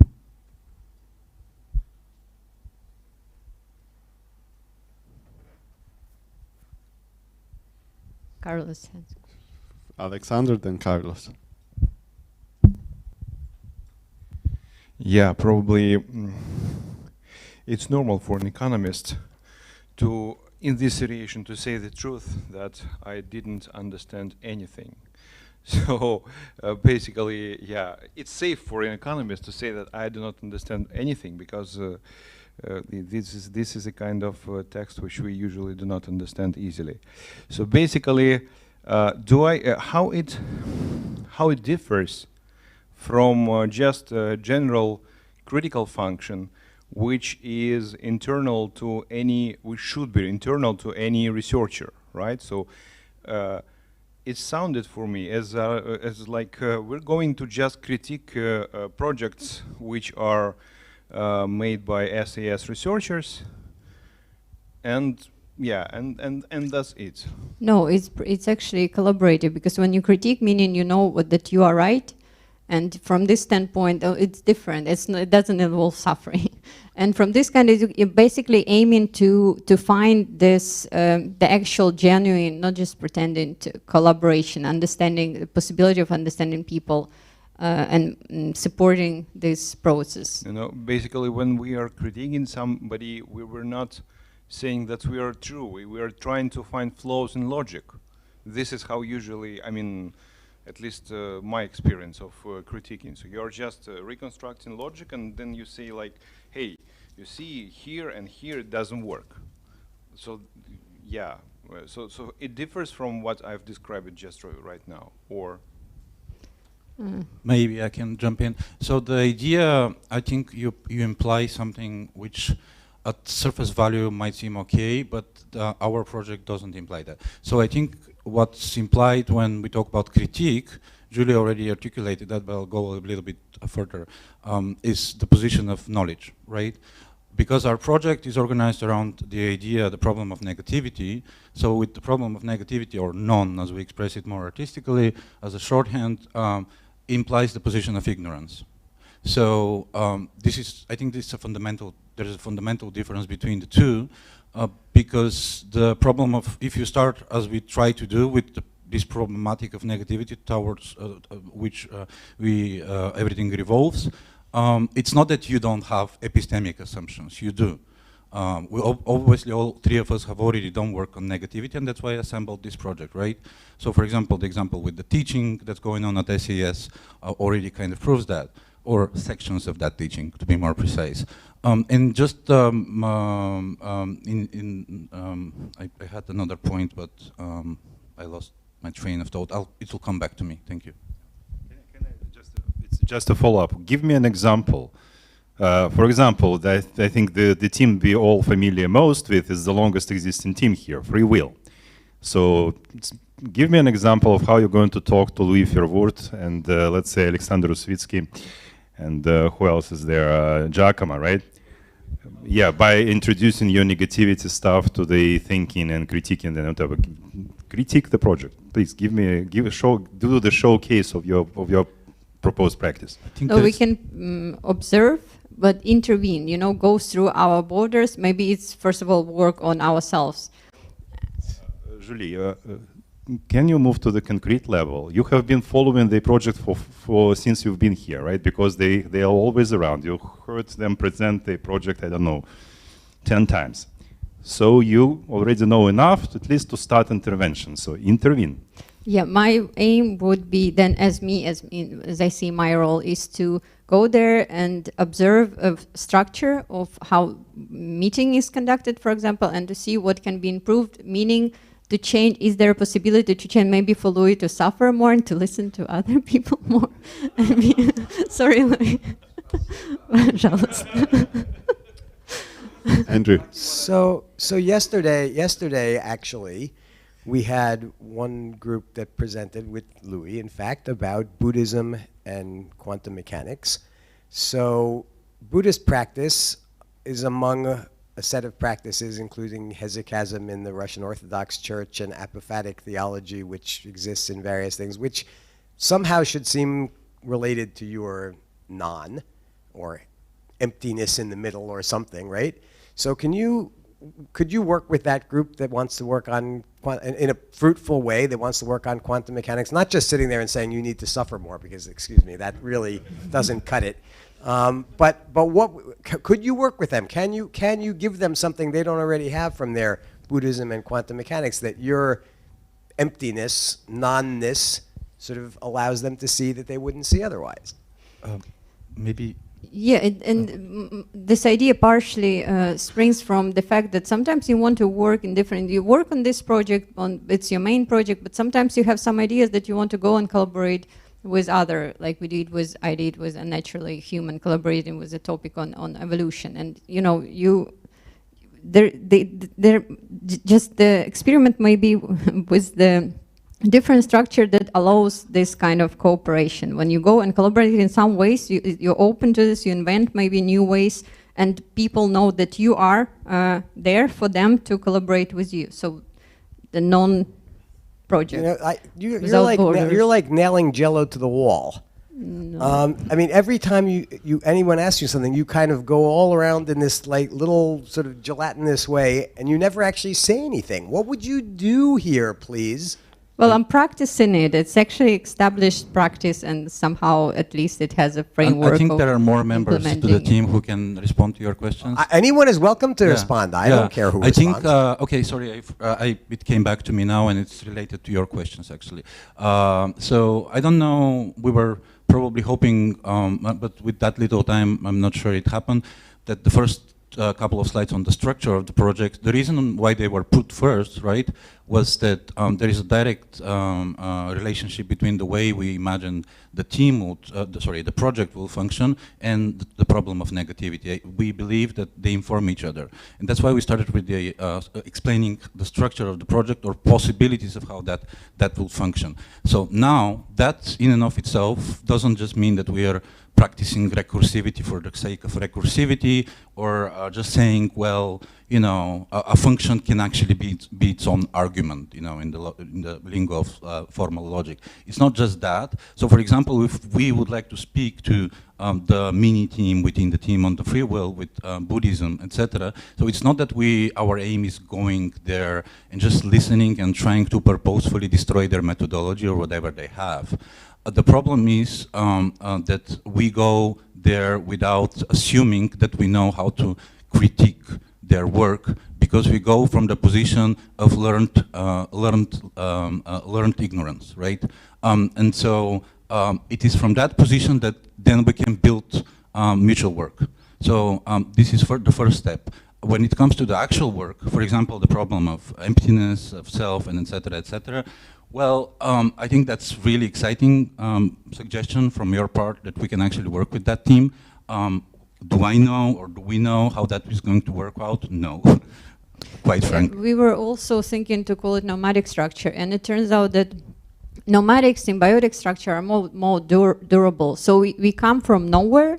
There is no place where we are enclosed, and we are open to different points of cooperation, and I think we'll produce much more our team research output then. It's just my prediction. I don't know what exactly, but I just sense that it gives more possibility. It doesn't enclose, and it's useful for other teams and for SAS in general. Carlos, you had your hand up for quite a moment. Can you please ask your question? Yes, thank you, Dan. So my question was about the podcast that Julie mentioned. I was just trying to wrap my head around the idea of non-philosophy. So I got this from the library, this from the library, and this. And then you said you have a podcast, or you would like to create a podcast that is not necessarily specialized. So I was wondering, Stanimir, if you had to explain non-philosophy to lay people audience in a podcast, what would you tackle to keep? I already did it before I was offered the job, so you know, it's becoming a habit. People asking me to explain non-philosophy in 1 minute or under 1 minute, so that's not a problem. But also, Carlos, I just want to spell out that I'm not the only expert on non-philosophy in this group. Duane is also quite well informed, and he's actually published a book that has to do with non-philosophy, whether I haven't yet, you know. So there's also that problem. Initially, when we decided that we were going to work on non, and then that being the shorthand for negativity, more broadly construed, we decided that we are not going to offer a non-philosophical framework for the entire project, because we didn't want to speak only to non-philosophy crowd. And it's quite incomprehensible, not because it's incomprehensible, for the simple reasons that we are also working in an undergrad environment. Non-philosophy is very difficult to work with in an undergrad environment. You have to go through post-metaphysics and deconstruction to actually work with with somebody like Laruelle. However, as a method, none as a method or the none of something. Duane has worked just to explicate this on his own notion of non-psychoanalysis, for example. I've worked on the notion of non-philosophy itself, etc., etc. It is a method in the sense that it critiques a very simple claim. The very simple claim, and that's the critique of Laruelle, is that the entire history of philosophy, including deconstruction, is run by something he calls the decision, which basically means there is a decisional structure of thinking behind every such project of philosophy, including deconstruction. That's very important, which creates its own blind spot from which it cannot be observed. And this is the critique of Laruelle, out of which some people are trying to do a method. I'm not the only one. Duane is not the only one to have done it. There's a small family of people who apply this critique of philosophical decisionism across the humanities and now also in the social sciences. So that's the basic underpinning problem of non in the non-philosophical Laruellian sense. When it comes to this being translated in interdisciplinary research, I honestly don't want to give any answers because this is kind of part of the deal, right? You know, part of doing a team so that we explore how that conjugation of people would use this non-philosophical critique of decisionism. Duane, do you have something We forgot on this? to mention the conference. That is so the conference that we planned with Stanimir already, it kind of fits and it's a part of our collaboration. As you can see, the conference is going to be called Undead University. And it again, it negates university and it questions it in its own right. This negation, the existence of non-existence. But it also there is a whole maybe artistic media possibilities to work with this subject, with this topic, to present it. And with podcast, we were thinking to concentrate more on psychological sides of how to sustain suffering, what I was already doing, how to sustain suffering and stress, and how it can be productive for learning, and how is it inevitable in the process of learning, or maybe in life in general. And this is very popular topic because it's on demand. Because normally it's opposite to pop psychology that teaches that everything is going to be fine, just something wrong with you, you don't know how to do it, and it's not true. And people know it. Joshua? Yeah, this is fascinating. Thanks a lot. I want to push you just a little bit more on this question, because a lot of these other projects have concretized their theoretical questions by applying it to some kind of object. Not that you necessarily have to do that, but y'all open the door to this by putting on your presentation a number of potential practical applications. So I'm just wondering what a negative HR, for example, or a non-HR, or any of the other potential topics that you put on the board might look like. Yeah, so we claim that it's 2-3 years to develop it, but preliminary, we might say that it's basically the opposite of pop psychology, that is tempting to believe, but it's more realistic, that the conflicts are not resolvable, that it's always going to be there, and what you can modify is the conflict, for example. And you can maybe change the direction of a conflict, make it more productive, but not to eliminate conflict as such, or eliminate suffering as such. It's more, more realistic, less hopeful. Yeah, I guess selling that to HR departments across Russia is a hard bet. So the problem here is not that we sit here and for 2 hours imagine a scenario whereby in 3 years from now we're going to radicalize HR psychology education, and somehow all of a sudden Maslow disappears, right? That's not what we're discussing. What we're discussing is developing, based on this recursive structure, which also involves ICS, as we mentioned several times, as a kind of modeling. So that in 2-3 years from now, we end up with something that could be called theory of a group work. Just as an example, something that's very similar was developed by Felix Guattari, the theory of the groupuscules. And that's actually something that works in modern day psychiatry or branches of psychiatry. So it's not like unheard of to deal with group dynamics. Whether it's positive, negative, that's a different question, right? So it's not unheard of. It's just a different field that I'm giving as an example. But in the case that we listed, it's a possible output with the HR thing. Let's see how realistic that might be. But the point here is not that we are revolutionizing HR. The point is that we will try to produce meaningfully a theory of group work that's based on precisely this argument that suffering is irreducible, for example, and that maybe the idea of HR people managing suffering rather than dissolving it can actually do something good to companies. Alexander. Okay. I'm a record 2 podcast, and I don't need a project for that. You could use a Patreon for this, but it's not my question. My question is different. For a project about negativity, would a negativity solution for a positive on or not? What?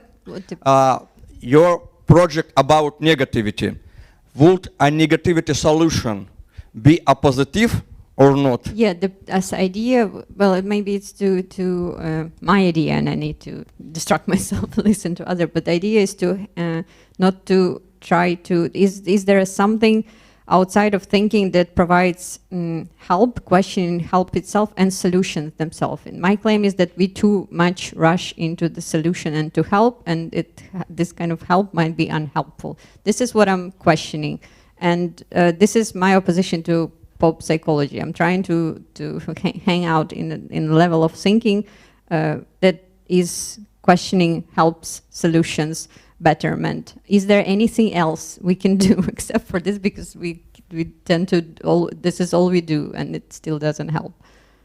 Louis? Thank you, colleagues. To understand you better what you have in mind, for instance, with us, what would you do with teams who are consisting of, naturally inquisitive nature, who have already a permanent anxiety that, they don't have enough time to study all the questions they're interested in? Yeah, we can talk about it. Yeah, it actually helps. Increase the anxiety. Yeah, to increase. You never know what, but the idea why, well, we know why students go in professor in the box. What we can also have none in a box. We'll have those hours, maybe once per month. I mean, once per week, each of us. And we can talk about it, and we can see what effect it produces. Maybe talking helps, or talking, I don't know, maybe does not help, but we have the organizational structure that allows something else. Maybe it will help you if you'll talk about it. Maybe it won't help you, but we have institutionalized interconnection between teams, and something that we can get experience from other team and inform you on their experience. Maybe it will make you suffer more. Maybe less. So we can talk about your research from our team, or one of those who are in our team, and this come up with a new idea for your research for Buddhism. We can talk about Buddhism, or we can talk about your anxiety, but we have this hour where we interconnect. Okay, Alexander. So I had this question for some time, so it's unrelated to our team. It's just, for me, the word intervention is triggering, right? Because in economics, it's all about interventions and policy analysis. Ksenia can confirm. But for these interventions, the whole idea of economics, they need to be informed, right? So for example, PDS format changed. Why? Because there was some experience, some ideas, some data pretty much to inform how to change it. So there was this intervention. So what's your knowledge, what's your maybe personal experience in your interdisciplinary work, what are the techniques, examples of techniques that you see as useful interventions? I wouldn't say positive, because I don't want to start all this discussion, but at least useful. Well, again, conflict resolution as a psychologist, I know traditional techniques, but I also maybe can change them and modify them. And basically, philosophical method is this intervention, the Socratic method, the questioning, talking. And, if you don't talk to others, you won't learn and understand their methodology. So it's also informing ourselves and learning others' methodologies, for example, in economics. I'm not sure where from the slides you actually got the intervention. Did you have something specific in Julie mind? said this word. So also, it wasn't in the slides. It was something in the exchange. It was at the start of the Q&A. Yes. Okay, sorry, because I thought it's in the slides. So, for example, in our team we talk, right? So that's checked. We don't have conflict, so that's checked. So what should you do if we already talk and we don't have conflicts? Okay, guys. On the very first slide, two things. On the very first slide, first thing we said, everyone will suffer and everybody will hate us, right? So it's not for nothing that we started with that, right? So there is a very particular reason. We can laugh and have all the banter we want during this PDS, but it's not that we are saying this just for the lols of it, right? We want to do something important with it. If you don't believe us, you don't believe us, fine, but we're not here to just joke. So the idea of this, if I may go on the intervention a little bit further, although that wouldn't be necessarily my language, the idea that we came up with, structurally speaking, and how that's going to translate in interdisciplinary work also between projects, it's not that we are not having our own topic in our own research. We already announced that we have a topic, and we're going to do our own publishing, right? So we want to do more than that by speaking to all the other existing projects. We are not going to visit other projects and their meetings unannounced. There's an ethical protocol for that, obviously. We are not going to accept other projects visiting our project meetings unannounced. So there's going to be a clear protocol for that if this team is given the space to exist in that particular form. So we just started with the idea that everyone will suffer because on some level it's true. Right? And initially everybody will hate us. Some people will hate us till the termination of the project, and some people will start loving us later on. But nobody will start with love for this particular project. Andrei?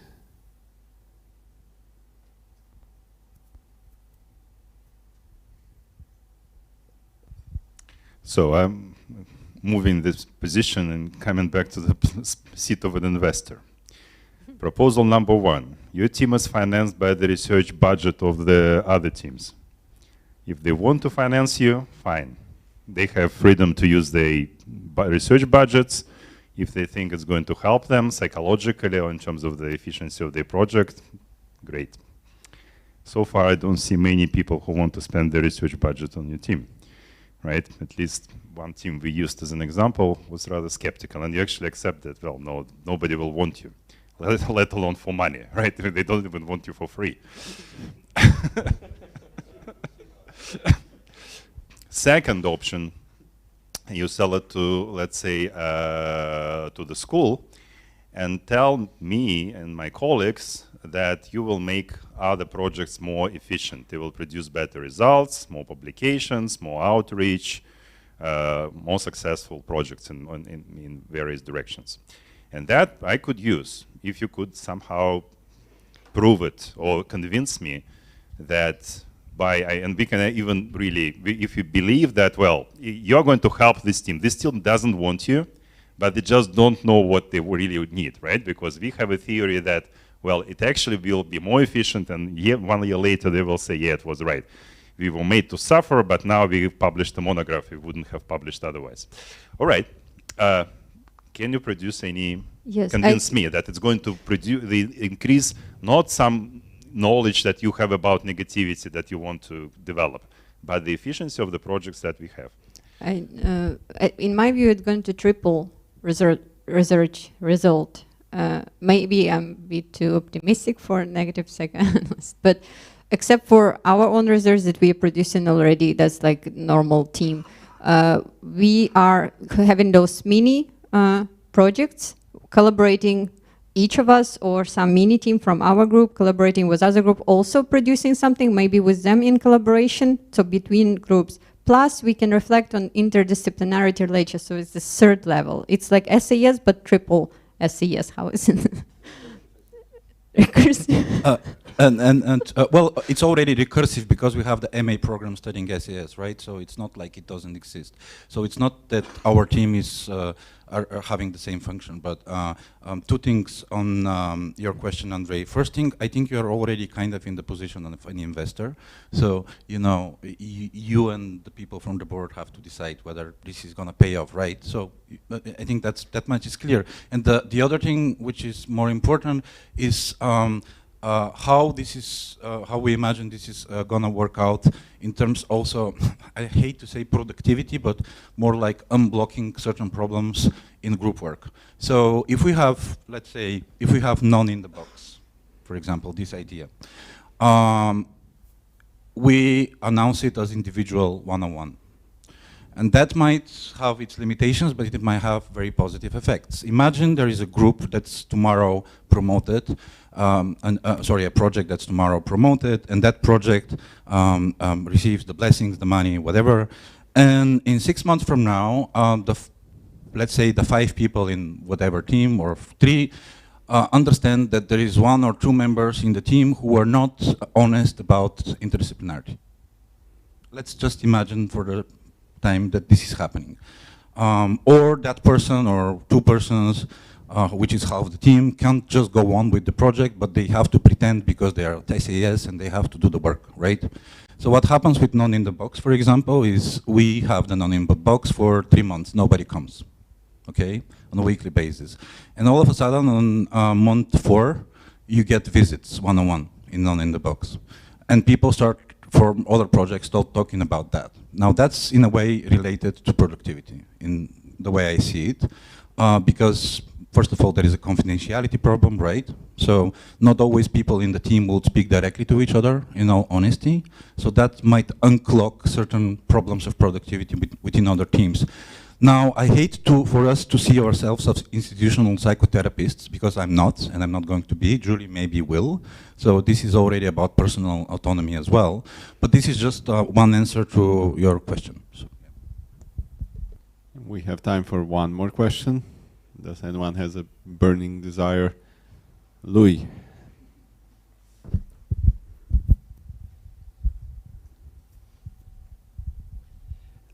I think that in an ideal world, this could lead to something, but you know that we have here a huge problem with time resources, and I see the problem there.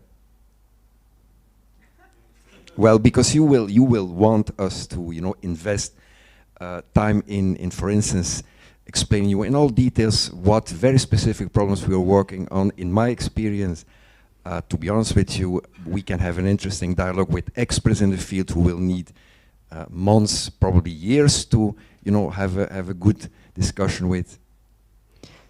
So you are saying interdisciplinarity is for specialists in the field only? Yeah, this no, is no. the idea The interdisciplinarity that we are already doing is at a level where, you know, for having new ideas or for being helped, we think we're not smart enough to understand your project. No. So this paradox is resolved somehow. I do understand what you're talking about, and this paradox is resolved in psychotherapy, because psychotherapy, those hours, for example, that you spend with psychotherapists are useless. You know, you're not living your life, but somehow people do it.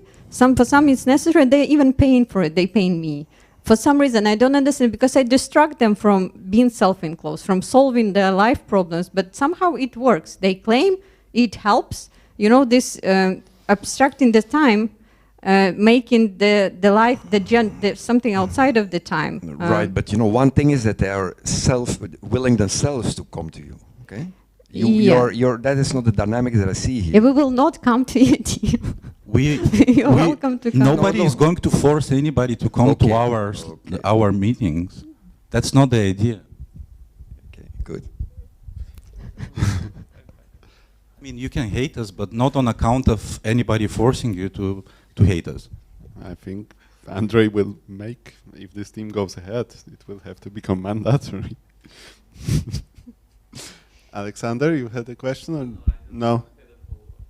All right, so thank you very much for this team. And I anticipate that we have one more. Yes. Liz, Siaver, and Peter.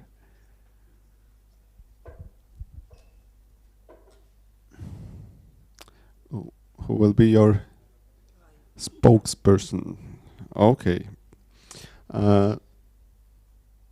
Liz, if you sit, it's better. No, I would like to sit. And then give us a moment to move the cameras so that we can. And The microphone is on. Okay. Now it is. Okay. Okay, so is it okay? Thank you. So, as you know, the title is Anticipating Futures, Interdisciplinary Perspectives. And we have a central hypothesis, and this central hypothesis is that we live in a time of total crisis to the effect of being unable to represent the crisis itself. Okay? So we are in crisis as human beings, as humanity, and there are problems with representations of this crisis.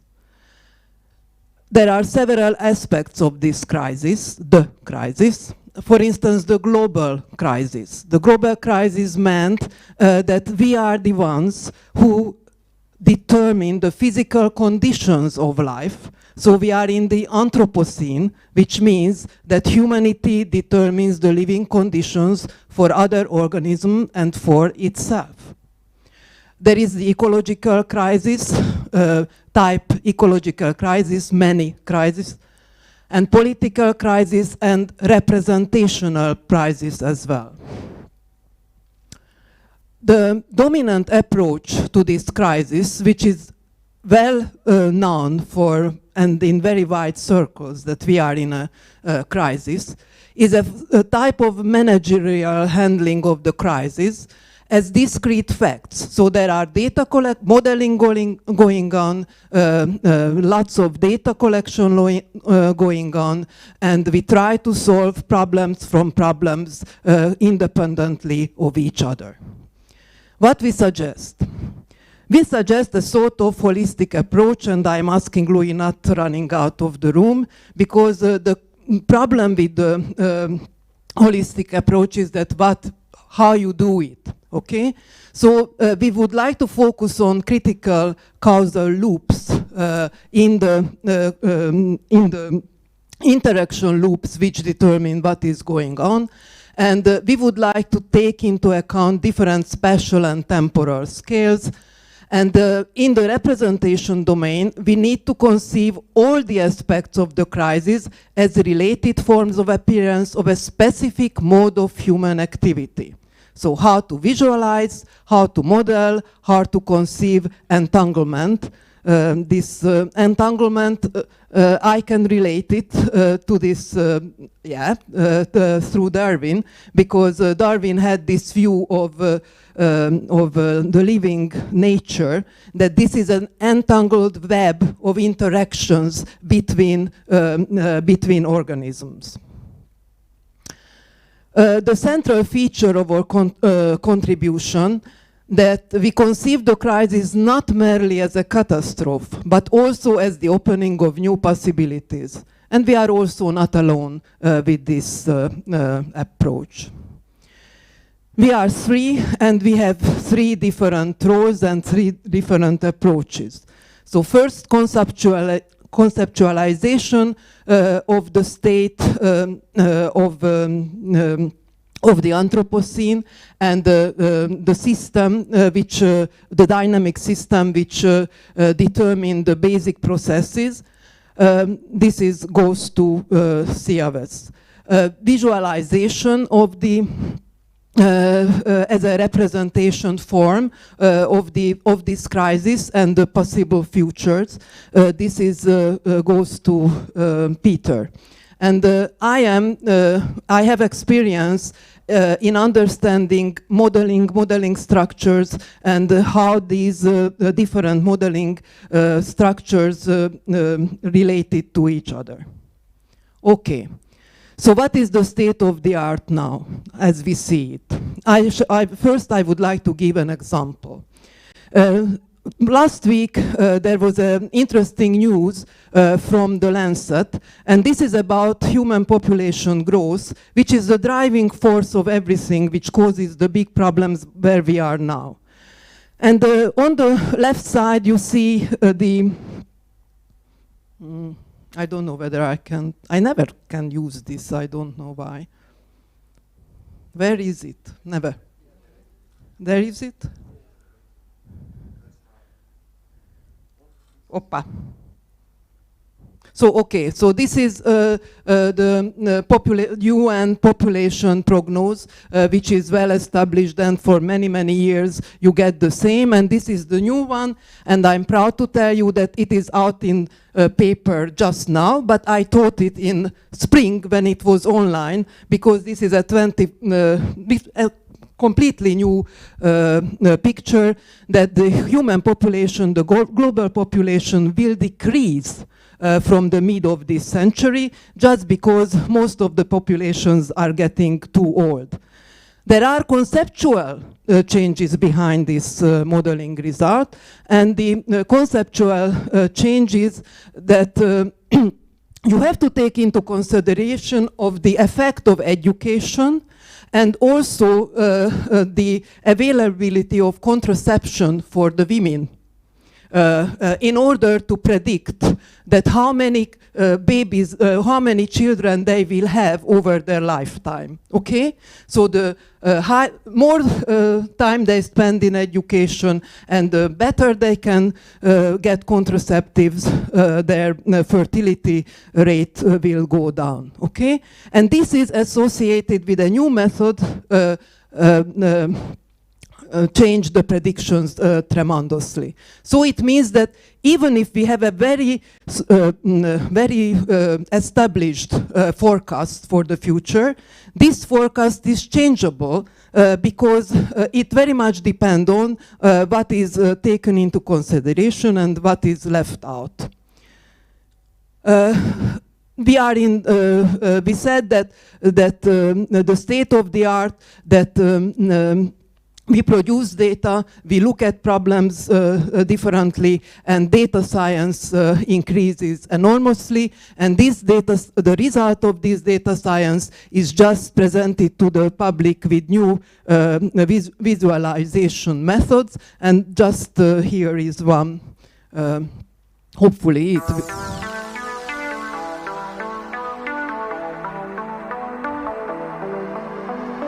Despite the COVID-19 pandemic propelling people online, the United States stated on Tuesday, November 30th, that 2.9 billion people, that is 37% of the world's population, had never used the internet.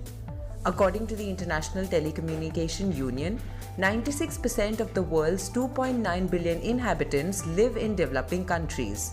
According to the organization, the expected number of individuals who went online increased from 4.9 billion in 2019 to 4.9 billion this year, thanks in part to a COVID connection boost. Okay, what are the problems with the current forms of representations? Let's see another new paper, and this is the white paper which was produced for the Nobel Prize Summit this year, and this was published in MBio in this year, and this is how they graph or imagine the relation between society, and the biosphere. You know that you see here that the link is inequality, okay? But this is a very, not very specific view about that, how these things are related to each other and how to envision a world where the society and biosphere completely entangled, and the interactions cannot be separated to nature and to society, but this is something that has to be modeled, has to be imagined the same way. There is another picture, another figure from the same paper, and what is important here, that the same problem, that what should people do in order to achieve some goals, and what is not here and you cannot find anything in the paper, in the white paper, which would address the power structure which is necessary to promote education and knowledge generation and sharing. So what kind of change in the power structure within the society is necessary for reaching these aims. The crisis as opening of new possibilities is also in this paper, okay? Because it is in dynamic thinking and it just used the language of dynamic modeling, and it is here in the middle, okay? So we are in a transition phase, and in this transition phase there are micro and macro meso-level crisis, and this is a window of opportunity for change. The question is that how to represent the crisis in order to be able to give a narrative and a representation of the current situation in order to be able to give positive narratives, and this paper plea for positive narratives, okay? Narratives of hope, that's what they say. Visualization can be different than dataification, and this is another type of visualization which was shown in the Barbican and made by a black English artist, filmmaker. Sorry, for me they are artists.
So this is a different type of, a new way of visualizing the state of the world.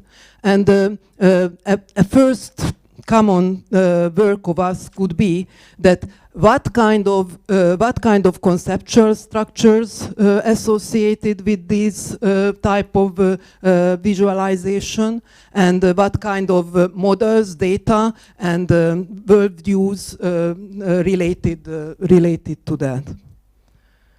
Okay, in the conceptualization we shall apply dialectics and some basic approaches of dialectics. I am especially interested in that because I am playing with this in analyzing the Galapagos archipelago structure from day-to-day changes in bird life to thousands of years changes in sea levels, and both the spatial scales and the time scales vary. So for me it's not so easy to go to outside this zone, but I would very like to see such a dialectical analysis on the global system. There are papers, there are journals beside MBio where we can publish multidisciplinary results about the ecology and society and how to conceptualize the present crisis, where the nature and society together handled what are the elements of this system, what are the decisive interactions of this system, and what is the philosophical basis to handle this system. Yes, and then we have a question to the panel that how many astronomic hours per week do you believe we need to prepare our first course or the interdisciplinary article? Thank you.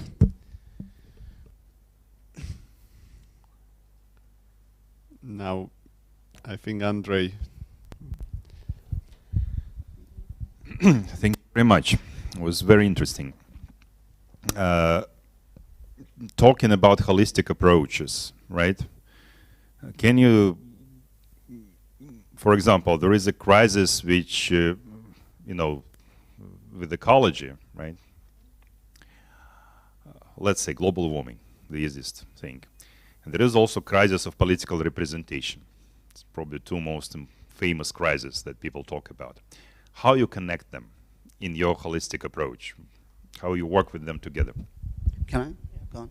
Well, actually, that was one of our basic, like assumptions, as a matter of fact, that we said that there is this link. These are modes of human activity, forms of appearance of the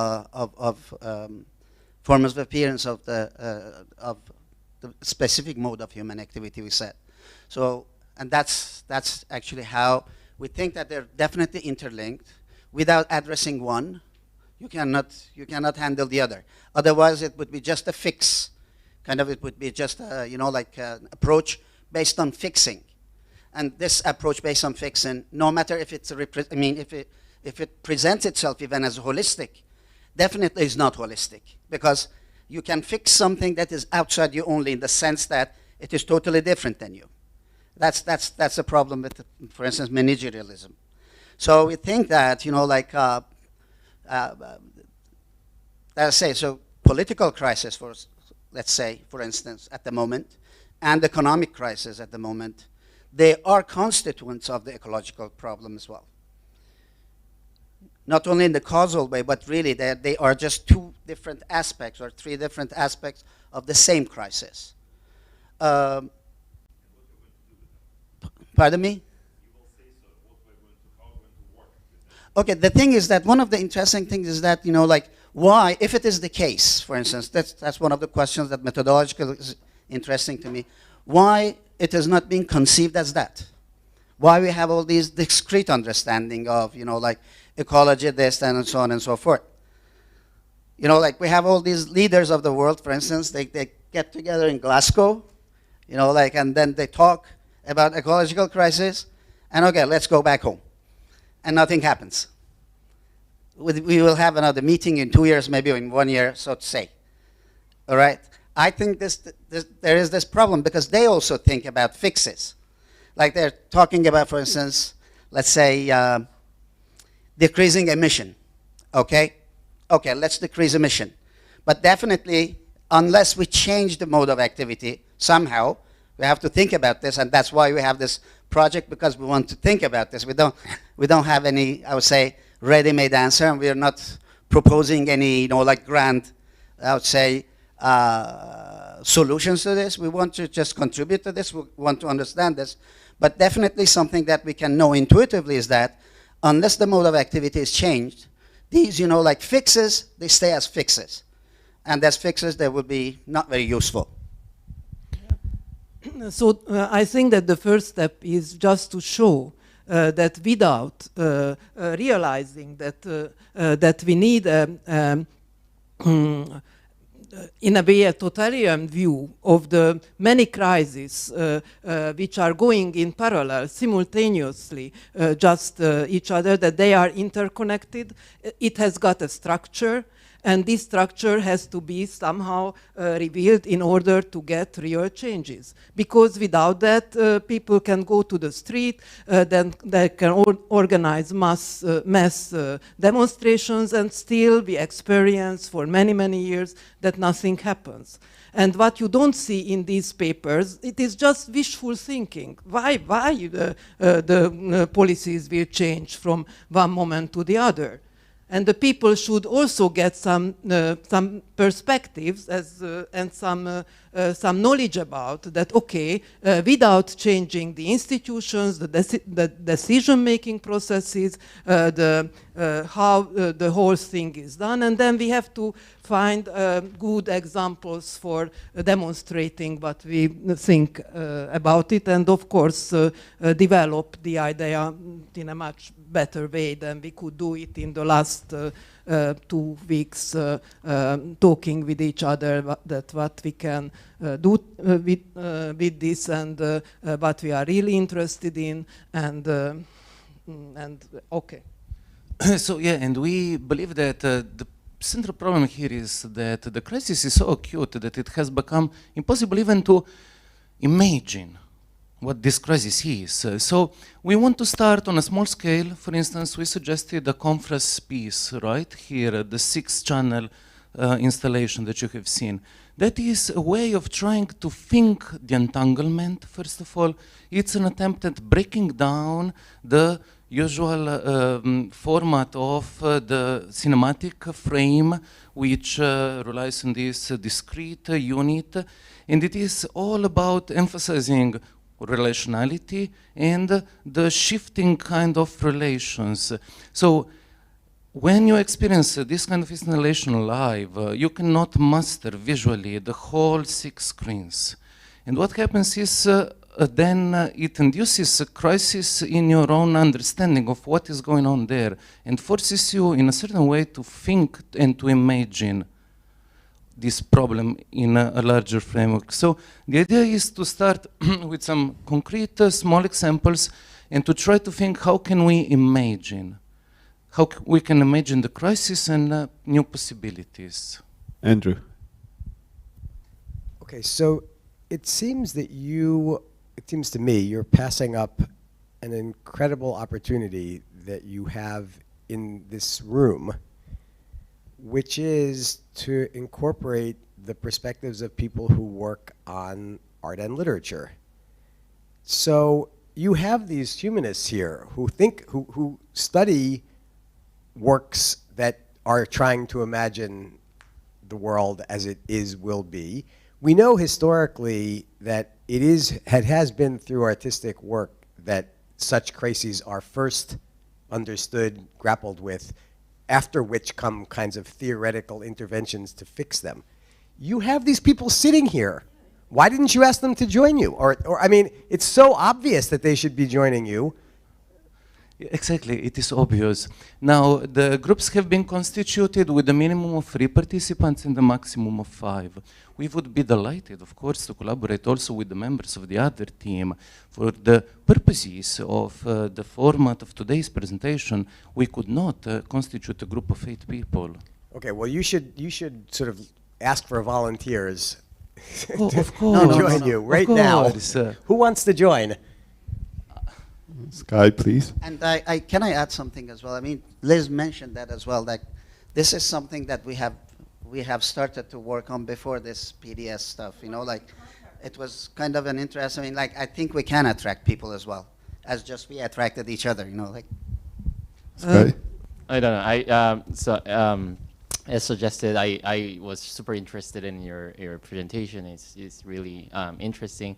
And especially the part that you mentioned, visualization. I bet there are a lot of films that visualize this crisis, but also, yeah, still there are a lot of like literature, climate fiction, and also like how to represent this coming crisis or the crisis we have, right? And in Native American literature or Native American studies, they have this really interesting temporal notion, which is post-apocalyptic present. Because for Native American or many indigenous group of people, they are not waiting for future apocalypse, but for them, apocalypse already happened in the past, and they are just surviving, right? So that kind of intervention of like temporal, like perception, which is very different from what we have, and also like this body of like a lot of interesting literary works, like climate fiction and others. I think, yeah, but again, as you said, there are too many interesting projects that are going on, and I have just one body, and so it's like maybe not likely to have something like concrete in a recent month, but at some point I definitely want to have some cooperative conversation or work with. Yeah, you're more than welcome. We are absolutely interested in this posthumous perspective that you were describing, and we would like to explore that for sure. Yeah, Louis. I have two short questions. So the first is to help us answer your question that you asked in the end. Do you have already an idea of a title of an article you could work on, or a vague idea at least? So what could be a title of the first? We didn't think about okay. that. Second question is the following. To theorize this entanglement between these different crises, one answer, I believe, could be a Marxist analysis. And how would you go beyond that? Or do you have already ideas how to go beyond, for instance, a Marxist analysis of this? I think that it would be very nice to get a good dialectic analysis. So we have two leading biologists who just died in the last 5 years. One was Richard Levins, who is a physicist, actually, who used to be a leading figure in American ecology, and the other one is Richard Lewontin, who was the #1 population geneticist. These were two dialectics, and they tried to do something, but I see how to get forward from that analysis what they did, and I would like to rely on very much on the knowledge of Sia, because he sees that how it goes, but it can be very, very rational. So not what, but you were not indoctrinated in the school like I was. So not that type of. I am just telling to the Russian colleagues that it is not that type of dialectical materialism that we had quite allied those in our young life. That's why I want to correct you about that. This is not a Marxist project, okay? Because Marxist has very weird, I would say, implications. Like Diamat is Marxist as well. It is definitely inspired by Marx as much as by Hegel, as much as by Ilenkov. I mean, methodologically, I mean. So this is some sort of, we try to, we want to, kind of come with this dialectical approach to this question of crisis, going on different levels, see, forms of appearance of this, crisis at different levels, different emergent levels, like the social side of it, the biological, or, ecological side of it, so on and so forth. So that's it. Xenia. Yes, thank you. This is the topic also very close to my heart, but as we talk about the environmental crisis, I want to refer to Eric Ashby suggesting that there's a point of the threshold, meaning that once we pass, it's not possible to go back. So I was wondering how much you've included that in your model, if at all. And also, the suggestion that the fixes are not important, I disagree, because I think it's also might be if we reframe that as resilience strategies, they might be essential for survival for vulnerable groups. Thank you. I wouldn't say that it is not important. It's very important modeling, and it's very important to model separately the different regions of economy and public policy and the ecological dynamics, the climate change dynamics. So these are the problem here is not that you make a super model, but you have to have some conceptual basis to look at the relations of the models. What kind of structure you've got from all this, okay? And this is what is missing, okay? So that because you have models which just work on a short time scale in a locality, and then you have the meso level, and you have the global level. Okay, so and it has an extremely rich culture within ecology, what I know. Okay, and I guess that. Sorry. Okay, Erica. Yeah,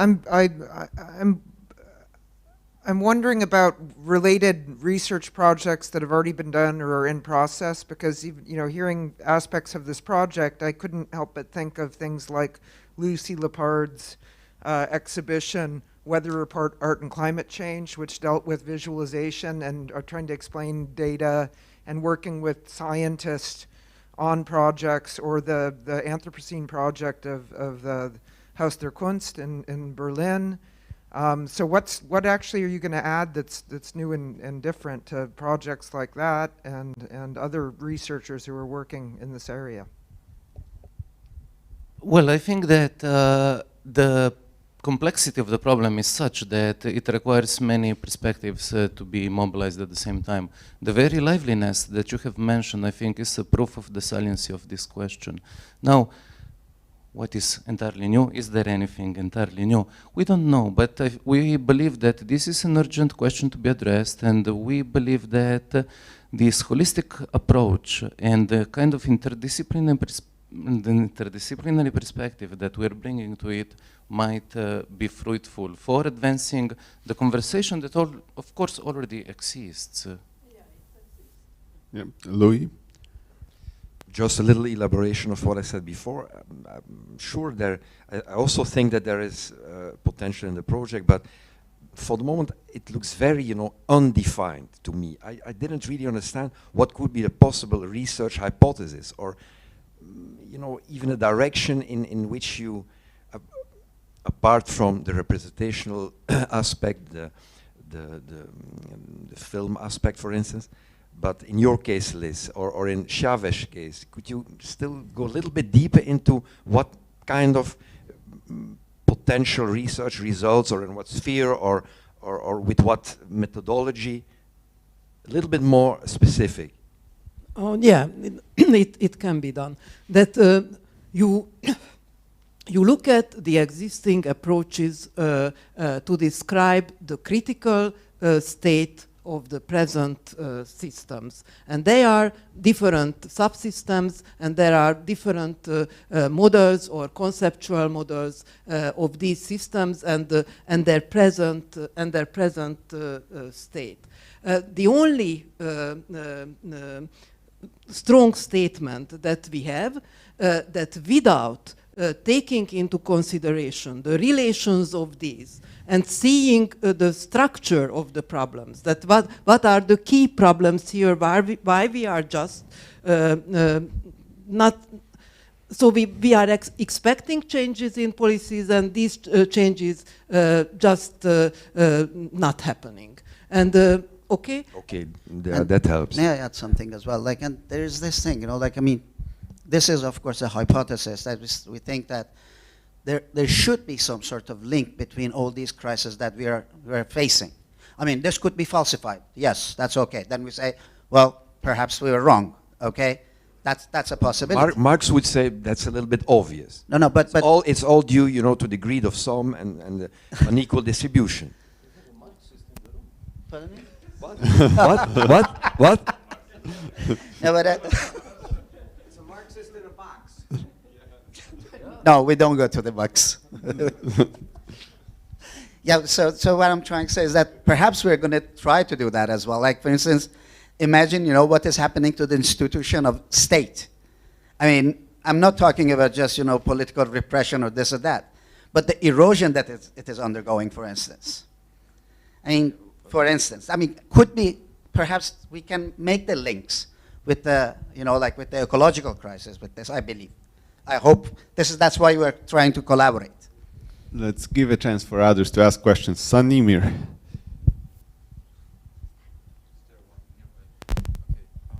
Thank you so much, the three of you.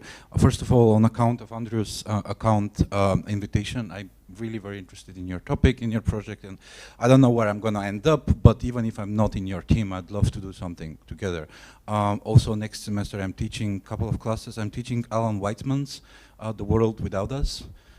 So that might be very interesting also on the topic on posthumous perspectives or whatever, and the problem of extinction level event, so to speak, right? And so the other thing, however, is not a question, it's I just want to try to articulate a challenge that I think for lack of time you probably didn't consider, or you didn't just articulate, I don't know. I think your entire project presupposes, has one false premise. And the false premise is, this is a political problem, a global political problem.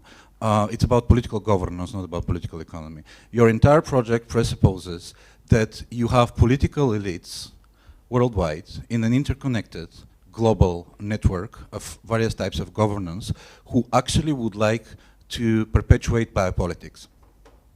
Now, I'm not going into conspiracy theories. What I'm saying, so this is not about population reduction and stuff like that. What I'm saying is that it seems to me when you talk about crisis and representation, or the impossibility of representation thereof, that you're implying that there's a whole network of global political elites who govern that rely on a notion of life, on a notion of perpetuating life itself.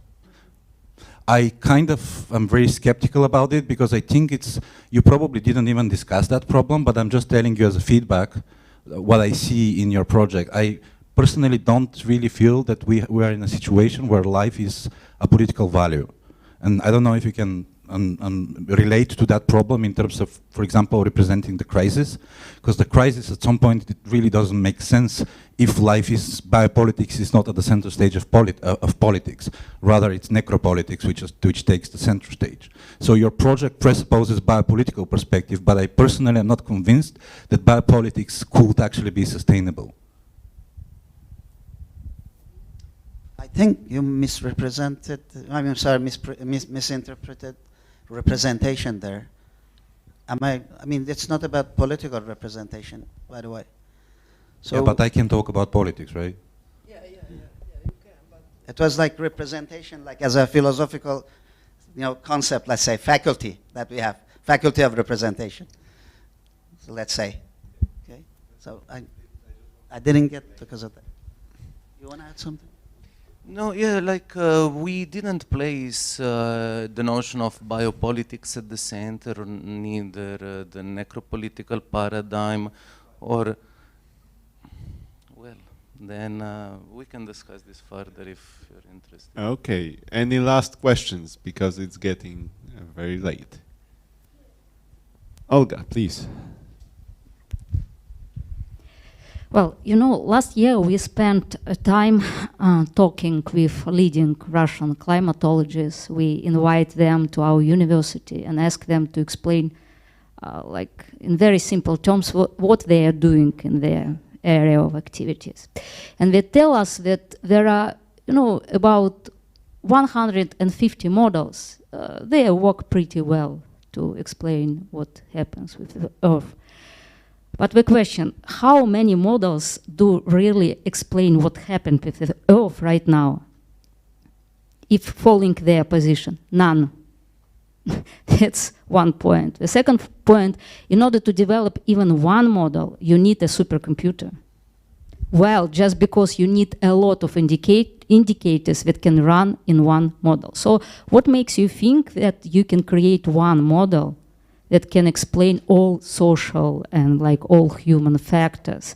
Because in this case, you will be restricted, again, the limited number of factors, right? You're not going to have holistic concept. All these Russian climatologists, they are also trying to get this holistic concept of nature, and they fail to do that. And basically all scientists around the world fail to do that.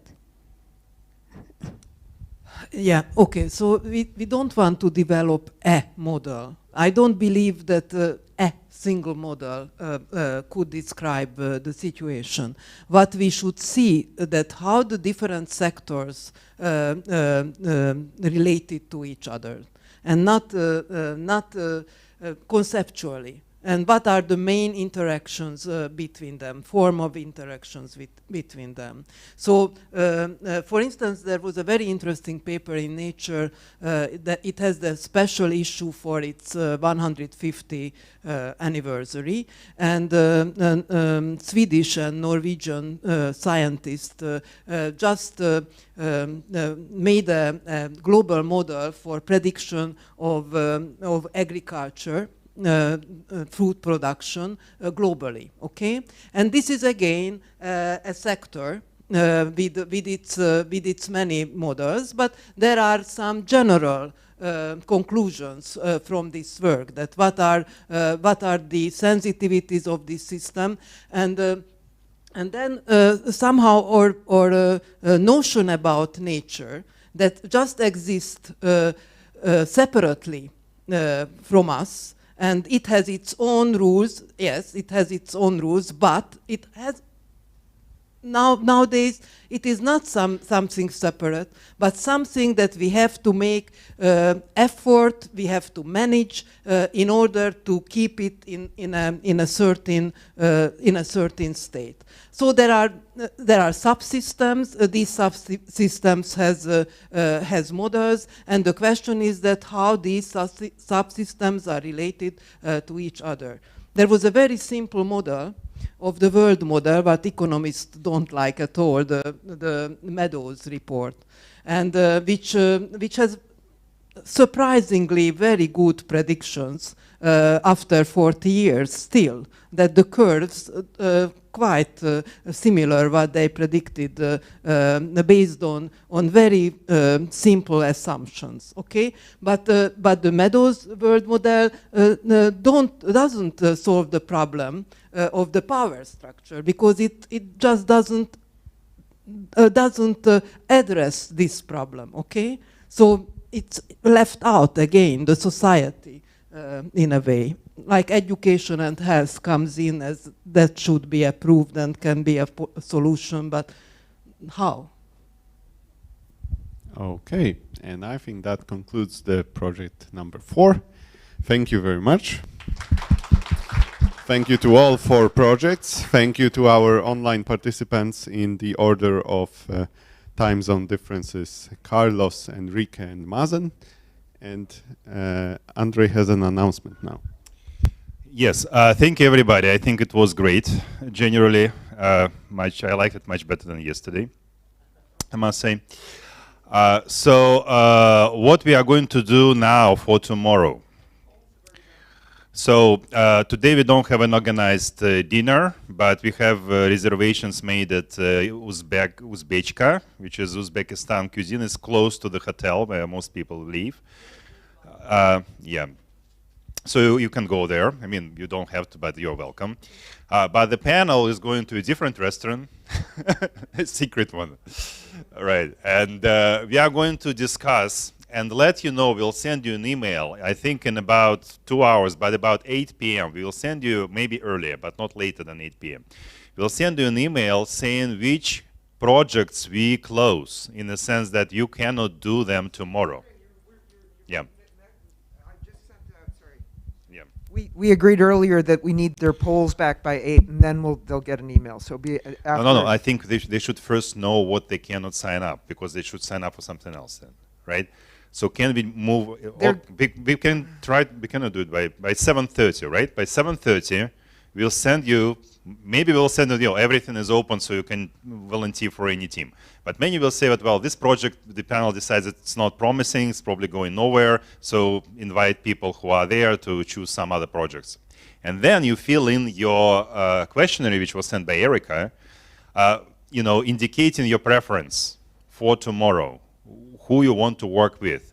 And it can be a team from yesterday, right, if you want to continue with one of the existing projects, unless one of them or 3 of them are closed by the panel. Or it can be any projects from today, again, unless they are announced as closed by the panel. Or you can actually think of something new, something that didn't occur yesterday or today, but that you want to try. But then you have to have a company of at least 3 people. We have the same minimal of 3 people on a team. So you should find people who actually put that new team you want to propose as the first priority. Because otherwise, you might not have enough people, and then you will have to go join other teams, etc. So it's better to do it over this dinner tonight. If you think of doing something new, then just find people who you want to do it with. So there is an opportunity. Maybe we are missing some kind of great new topic. We've got some people who will be going to sleep shortly in the U.S. This is the problem. Yes. I've already got an answer from Carlos. Yes. All right. So yeah, people online who want to go to sleep. Yeah, yeah. Right. I forgot about it. So you can fill in your questionnaire without waiting for closure announcements. Hopefully you will not want to join the team which is not going to exist tomorrow. If that happens, okay, we'll reconsider tomorrow morning, right? But yeah, so if you just fill in the questionnaire and you go to sleep, you don't have to wait until 8 p.m. To meantime. Is that okay, Erika? Yeah, that's fine. All right, good. So thank you everybody, and thank you for people who are sitting there in the middle of the night. It's probably going to sunrise is going to be soon, right? There, yeah. Cheers. Thank you everybody. Yeah, thanks for all your hard work today. And to the panel, and to the audience.